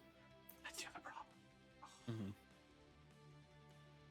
Those combined together really make a mess, because it's sort of like, here's this basic concept that's not too difficult to understand. Cool. But you have to reference these two other things. Great. Where do I find them? Other pages. Get fucked. Wonderful. Go searching around. Because it's like, I'm sorry, Joe's drones continue to haunt us, because every time I have to be like, look up something related to drones. It's not too difficult once we find it. We just have to find it. It would help it. if his sheet worked. That's also a problem that's not related to it. It's just the sheet. I guarantee you he input something weird. Yeah, probably. To be fair, that sheet can break if you do anything too weird. Yeah, I think some sheets sanitize things that I don't think that one does. Yeah. So, I think that's I don't think there's anything else I can add to this in here. But is there anything else you think are very good? Honestly, before we talk about this again, I really need to go through, download a bunch of Quickstarts, and read through them. Yeah, that would be helpful. I think like I hate Quickstarts, but I've only seen like 3 of them, and none of them were good. It's the unfortunate thing give a lot more a try. I've at not least a very big sample size. I've looked over a few here and there, and they are vastly wild. Like some provide things like the Fallout one, which is pretty decent. Others not well at all. And I will say my last time on Quickstarts, I actually do think that the Final Fantasy XIV tabletop RPG Quickstart was a very good one, because it gave you everything you need to know what the game would be. The fact that the game does not really have character creation. That's you pick like a character card, and then you play that character. Oh, gotcha. So again, Discord does starter set. Quickstarts starters, they have some similarities. They're like one's an evolution from the other, so keep that in mind. And again, like it's just, I think the best thing at this point in time is if you want to get into a game and try it out, like look at a few reviews here and there, maybe about the products. That can give you an idea if it's got a good quick start, if it has one, if it's got a great starter, if it has one, or if you want to try it at all. And if it comes to, if you want to try out a game from a playtest, whether you're a veteran to any kind of game or a new one, because like maybe you've only played 5e and want to try this new system. If it's new system, you might not, like, you have to kind of relearn through brain sometimes too. It's the kind of thing of like sometimes, I'll mix up Pathfinder and D&D stuff sometimes. It's the same thing, you get a bunch of systems in your head and you can mind mess them up. But, I think for the playtest, it's like, be careful about that one. Usually since they're free, take a look at it, see if it's something that you think you could run or play, and then make the decision and maybe get some help from someone, or talk to someone that might be able to help you. Those are my advice on that one, because that's another way that these are like the 3 ways you can get into a game and learn about them. So cool. Yeah. Thumbs up on that one. All right, shall we talk about our week this week? That was weeking and what we did. Sure. We didn't have any game on Sunday, unless anybody else had anything, because we are. I don't know what we're doing. Are you off? Because I thought Joe mentioned you guys were gonna be off. We're off tomorrow, but I don't know if we're gonna skip 2 weeks or 1 week or whatever. We hadn't decided. I think Joe does have to decide. If he wants to wait 2 weeks, it's fine. It's whatever. But like, yes. Oh no, he literally just said a thing that we're gonna be doing it in 3 weeks. So we're going to be doing a 3 week rather than a 2 week, or rather than a 4 week gap. So we are going to be playing on the 17th, I think. Oh, so next week. Okay, so we are going to play next week. Gotcha. Okay. Just as long as we know that. I can't necessarily check Discord while I'm doing this. Yeah, it breaks your setup for some reason. Look, because I'm capturing directly from Discord, but not But it's sort of like it doesn't save capturing the video feeds because I haven't figured out how to do that. If I could figure out how to do that, through Discord, I would just do that. But that's not as easy with OBS. It's probably a way to do that. But I don't know it yet. Maybe I'll learn it. So how did people's beginning of the week, Monday, Tuesday? How'd that go? Monday we dealt with the fallout of defeating the humans that were attacking the city, because humans are evil, as we all know. Yeah. They just won't let the demon people live in peace, and that's bad. Yeah, bastards. We basically got told, hey, you four freaks kind of fit this prophecy we have. If you help us, we'll give you a big reward. So we agreed to help, and now we're going to another planet. I almost said plane. Technically, it's a different planet because it's a soft kind of spelljammery thing. To go and try and retrieve a magical artifact that'll help save these guys. Okay. In their dying planet. So that's where we're at, basically. Gotcha. We basically did the intro, and now we've received the plot beat of, hey, retrieve thing. Mm-hmm. Okay. Gotcha. Neat. Did you have something on Tuesday then? We continued. We had Monday. We had Monday. You guys did something on Monday? Oh my God, you're right. I just uploaded it. We had May the 4th be the Star Trek. It went well. Shit. Yeah, I look. I might be honest. This week, you can see my brain's a little fried, just from a lot of random stuff that's happened this week. A little off. Yep. So it was an interesting adventure. I don't think anybody got the Star Trek reference or was going to with the team of two I had, but I think it went well. Again, to be fair, you literally didn't show any of it until right at the end anyway, and then you had to be familiar with that character, which what was the reference this time? I did they did a bounty hunting thing, so I just had them have Cad Bane show up to try to steal a bounty from them, which they didn't really do anything about because they completely this guy. Yeah, caught him off guard. So yeah. But that's the thing. He had a ship that had some kind of stealth. So I thought he was gonna do the Slave One. So I thought it was. I didn't think he was like, oh, but I already did Mandalorians. I'm like, well, you can still do the ship. That's what I could have done more of the ship. You're right. I could have done more of that. I didn't think about that one. So. I could have done this a little bit different for the bounty hunting things, but I think I'd seen something a couple of weeks ago talking about some characters and some of the bounty hunters, and it mentioned him, and that got me thinking about him, and I can use that guy as a bounty hunter you're going against, and that's what the idea was. Just Star Wars bounty hunter was going to try to steal it was a Federation fugitive that you guys were trying to go find out, someone that escaped during the Dominion War, and he's like, we got to reapprehend this guy. He's bad. Did some things, naughty. I don't think it went bad. I think it could have gone better, but I don't think it went bad. I think that's the best thing I can say. I thought it was a fine one shot. I didn't see any issue. It's for me, I felt like some of the things, again, because of one shot, it's hard to do. I felt like, as you were saying, some of the story stuff I wanted to do, I did not do as well. I think that's where I could have maybe again. I think what I said was you did all of that way better than you have in the past. Yes, I feel like you did a really good job this time. I understand too, but it's for me, it's I think I could have done the Star Wars stuff better. I think it's the way I could have done it because it's supposed to be in that sense, yes. You didn't show, there wasn't enough of it, I think, but at the same time, it was No, that's fine. You should have. If I'm gonna be honest, if you wanted to add in a little bit more of the Star Trek, you should have had the character at the bar. Maybe he was at the bar and he was the one who directed us to the guy we wanted to talk to. Done something like that. Oh, yeah. And then he eavesdropped to get information so he could find out. Oh yeah, that would have been a good one. I didn't think. Again, it's little things like that I didn't think of necessarily. Yeah. If you wanted to show off the guy more, if you wanted to focus on the guy, you could have showed him off a little bit more. I do agree with that. But yep.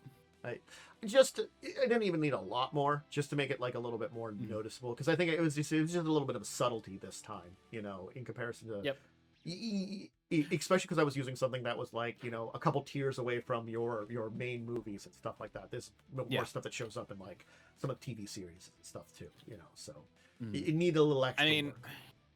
I know a moderate amount of Star Wars through osmosis, but I've literally only ever seen the main 6 movies plus the 7th movie, which I hated, and thus didn't watch anymore. Oh, and Rogue One. I did also watch Rogue One. That one was good though. Yeah.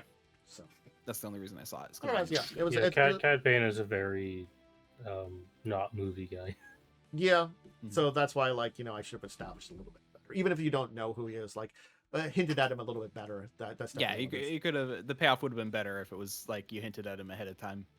It was just me being bad at remembering to do that. Again, sometimes. but I feel like the actual fun of the adventure was really good, especially because I actually read the rules and could actually help you out when we had to ask how something worked. Because in the past, I never bothered with that and waited on you to do that. And Look, I'm not gonna lie. Through the rules. I've read through the rules a couple of times. I never remember where things are in that book sometimes. No, and that's kind of the problem, is that like I do this once a year, so by the time we get around to it again, I forget, which is why I actually like had some time Monday at work where nothing was happening, so I literally just read through a chunk of the book and I'm like, oh, okay. Like, usually for me, unfortunately, it's usually like a week or two ahead of time that I like check the rules over, and then I work on setting up the information and making sure that I've got some information for it. And it's like, it's not a lot of stuff, but it's like extra research I try to make sure I do. And this one, technically, I had like 1 week, so because I was thinking about it and coming up with some ideas, and then I forgot about it until like a week ahead of time. And we actually use the combat rules, but then again, they're way better in 2nd edition, so yes, so I think everything went well. You don't have to roll a bunch of other random stuff. It's just your attack, and then that's modified, and then you're good. Did we finish up Tuesday? I forgot if we finished up Tuesday. No, I didn't get to speak all Tuesday yet. I interrupted. We fought through more of the Temple of Asmodeus. We fought 3 glass golems that proceeded to kick my ass.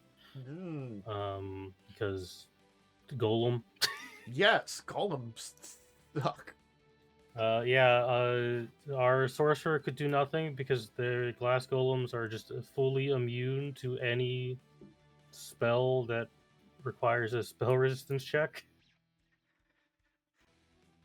I'm sure they had like 1 or 2 spells or 1 or 2 elements that they would have been vulnerable to, but it's sort of like we had a very fun time where one of the golems was damaged a bit, and then Joe threw his bomb, and then we learned that fire heals glass golems.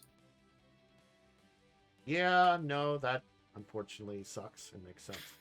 Why? I don't know.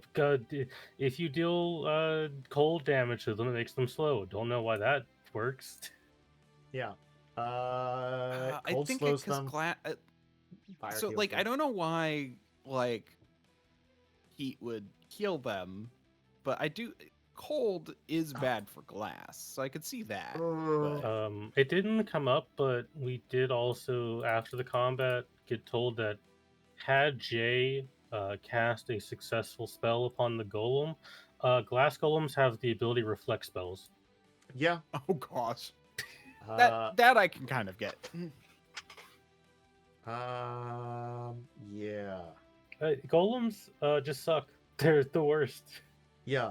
The thing about it is, if I'm looking at it here because I looked it up, it's once every 1d4 rounds, it can just for the entire round have spell reflection active. So you don't know when it's active. It's a crapshoot whether it is there.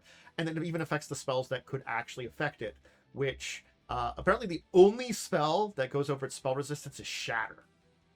Yeah. Which no one takes unless you are in a game with a lot of constructs, because Shatter doesn't do anything to people.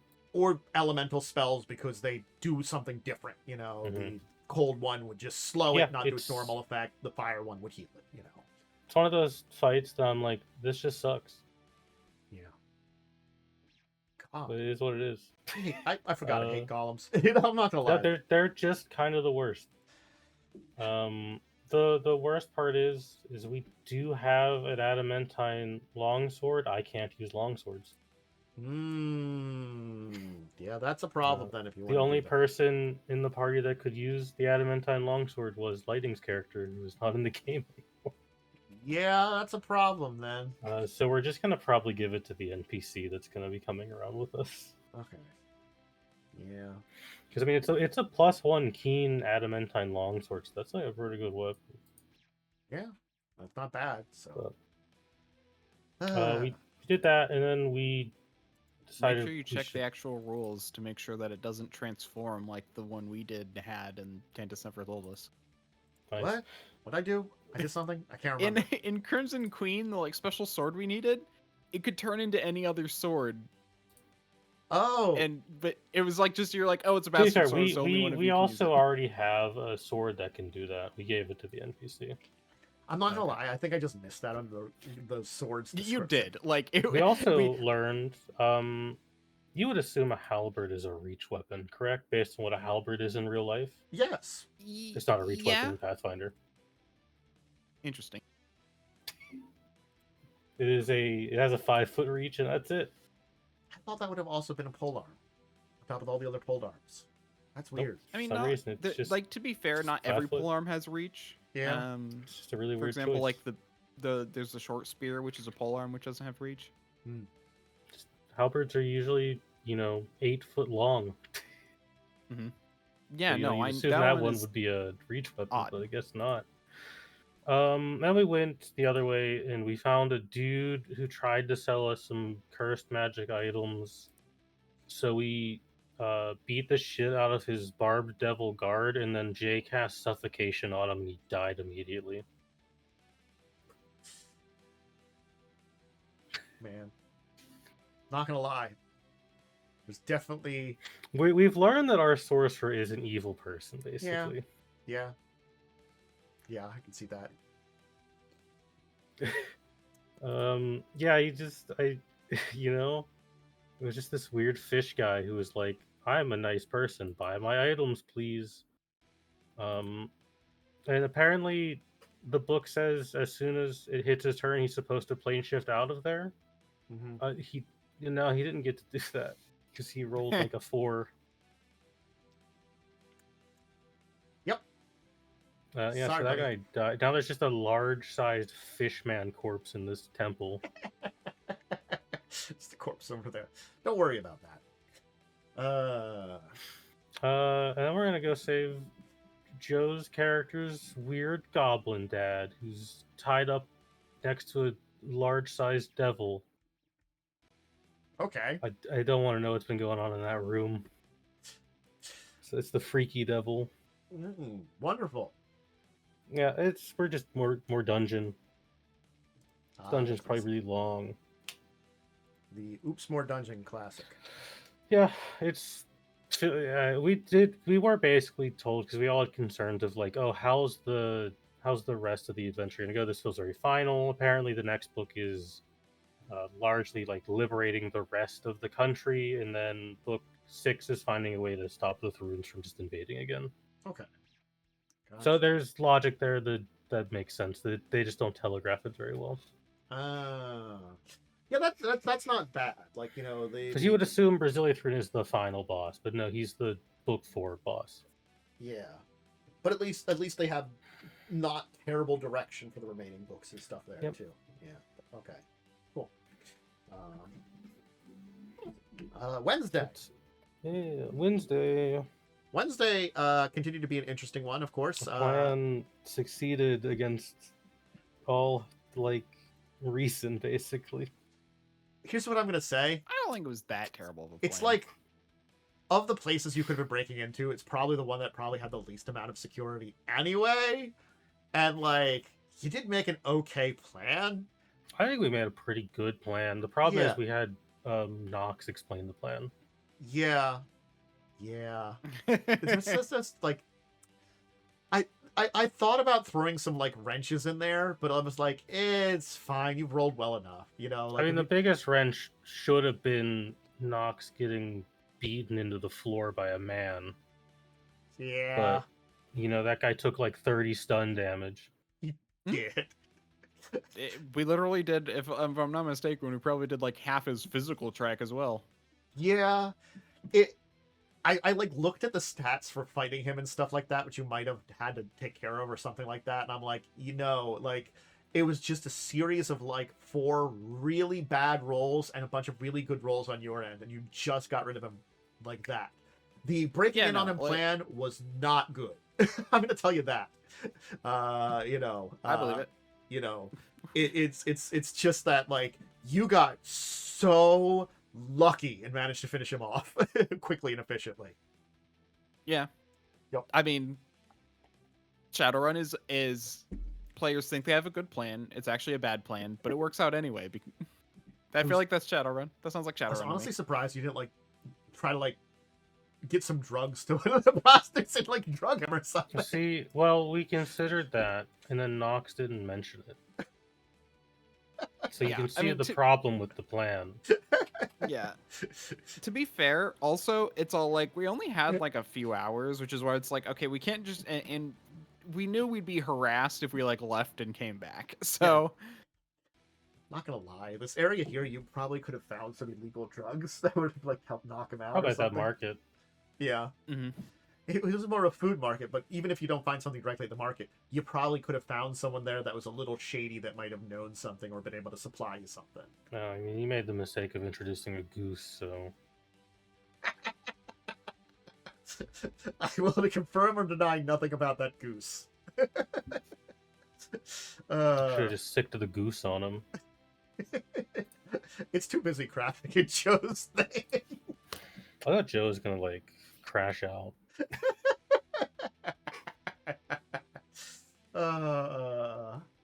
Look, you know, I gotta get him out of sight of his pod occasionally, and you know. Well, the problem is he built a character that needs to live in the pod. Yeah, it's fine. We'll see how it works out. It's hilarious. How much longer is this adventure? You are pretty close to being done part 3, I would say, or part 2 of 3. I would say there's like 1, 2, 3. Actually, Okay. no, you're like maybe about the 75% mark, or I'm sorry, 70% mark maybe, because you got the guy, so that makes it very easy to find out where he took the thing. Now you have to go get the item, which is not necessarily easy, and then you have auction and getting out of the city. I'll just put it that way, because depending on how the auction goes and about how things go, that could be very easy, that could be very difficult. You know, a classic. Resolving the auction's done, let's get out of the city. Look, you know, the pod has been defiled. Don't worry about it. He didn't need a good clean pod. Yeah, the pod's been defiled. Naomi's half unconscious. Yeah. You're in great shape for anything. You've got a bunch of former prostitutes and a goose and an unconscious guy in the back of a van. Who's currently handcuffed. So. Yeah. Now I just have to know what you're going to do. I think it with is all these. underwear, because I'm pretty sure we stole his stealth suit. Yeah. Also, Which I looked up, and the stealth suit, not as good as I remembered. yeah, chameleon suit's okay. It's only a not great. +2 to your sneak die. Yeah, we use his adept powders with it, you know. Powders? Yeah. I do want to say that, like, honestly, I think part of the problem was sending Nox and Alucard. Probably the one who is literally like just like would sabotage in order to attempt to fight him, and then Alucard, the person who doesn't think outside of his drones. Yeah, the real problem has started to come down to the character who's the best at this kind of stuff is not capable of interacting with like half the NPCs that we're dealing with. You'll have better chances once you For get to a goddamn some auction. reason, Nox keeps wanting to talk to the horrible sexists. He does, really. I think it's hilarious that he just kind of doesn't realize how terrible they are. Yeah, no, he doesn't really realize He's that. an innocent boy. He's an innocent boy. Because there's definitely a lot of directions you could have gone here. You could have just broken not into built for place this to kind of world. got the guy. You probably could have arranged something where with maybe some forces from the Eurobins against them or something like that. Maybe give a tip off in the nearby area to cause like a distraction from a bunch of Eurobins who maybe like cause some problems over at the area boys compound nearby. That would draw some attention away to make it easier to do something. There's a lot of different directions you could have gone with it too, you know.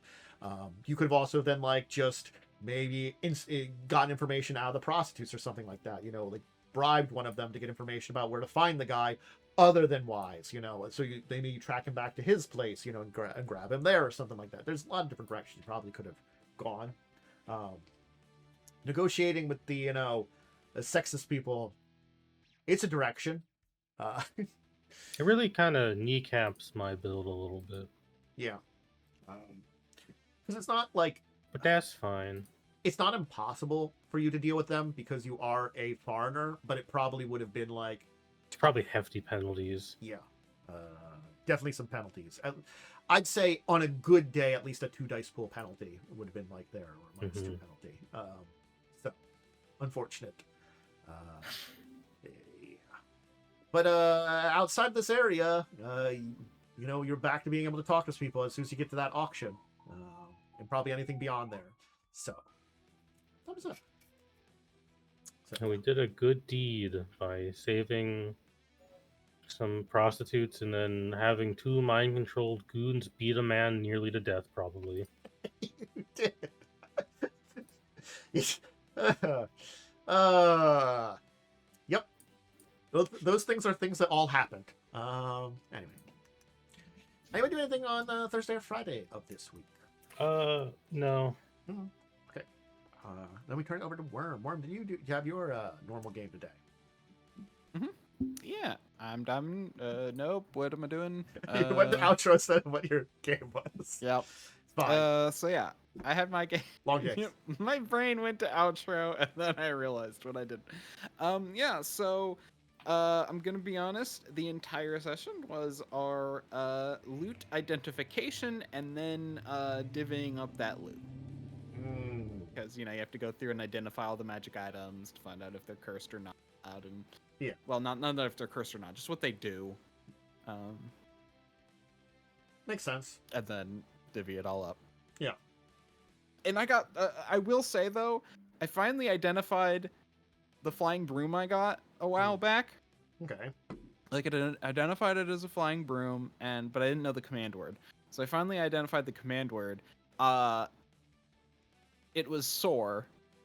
And when I did it, the broom proceeded to beat me up. It was a broom Nice. of automated attack or whatever. It was a curse. Nice. Cursed item. Identifies as a broom of flying, but it beats you up when you try to use it. Perfect. Of course. That's very silly. And evil. Uh-huh. What's with all the cursed items? But I'm very sad because I wanted that broom of flying. What's with all the kind of cursed items lately? It feels like there's a lot. By a broom. But okay. Seems like an interesting time. Well, I guess that leaves us at the end of today then. I guess we've kind of run through everything to talk about today. Thank you everybody for joining us. It was a fun one. Got a lot of interesting topics. So I guess unless you got some other shout out, Momo, I'll turn it over to Worm for his shout out. Nah, besides shouting out again Neon Odyssey because the crew makes this very good. That's all I got. Okay, cool. We turn it over to you, Worm. Yeah, I'm DiamondWyrm. You can follow me on twitch.tv/DiamondWyrm or at DiamondWyrm on Twitter, Blue Sky, and YouTube. And next stream will be Sunday at 10:30 a.m. PDT.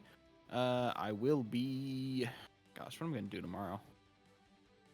I'm probably just going to do more Silk Song because I kind of want to wrap up what I've been doing there. And I was very close to beating the final boss, at least the first time, with the curse thing, so that way I can get rid of my curse and then actually play the rest of the game. Yep, I remember doing that. I think I did that too, and it's not horrifically difficult, but it is just annoying because it's like you can't heal during it. Lace was definitely the hardest part. I really realized. See, I had gotten to her already when I got cursed, so it was easier to get back there. You had to fight your way to her. I'm sorry. Let me put it this way: I hadn't gotten two of the three songs when I got cursed. Oof. Yeah, that's a challenge. Yeah. So. That's an extra level challenge. I can see that there. Yep. Yeah. So I'm so done with this. Makes sense. Oof. Well, Which is why I'm like, I'm so close to getting rid of this and I can enjoy this game again. Like, I enjoy it. It's fun. It's a fun challenge, but I just wish I went into it prepared rather than, Mm-hmm. Makes perfect sense. Really does. Well, as for myself, hi, Tantan Adventure. You've been joining us on my channel, whether joining us either live on Twitch, which we have every Saturdays. I said Sunday there. Saturdays at 6. So you can always join us there if you're always joining us already. But you can also check us out on YouTube, and everything gets uploaded afterwards. So you can always check it out over there. All my tabletop stuff gets uploaded there, but make sure to, stop by, leave a comment, leave a like, all those kind of things for you do the YouTube stuff. I've got all my links down below for all the different things. Make sure to check out all the rest of my stuff. I'll be back on Tuesday for some more gaming. We'll record that last video because I just wanted to make sure to finish it up from last week, and then start working on some other stuff for the week. And I hope you enjoy all that. So, all right, everybody, have a great rest of your weekend. Of course, the fire people go right then. So I'm saying something. Have a great rest of your weekend. Enjoy yourself and the rest of your day. Okay, bye.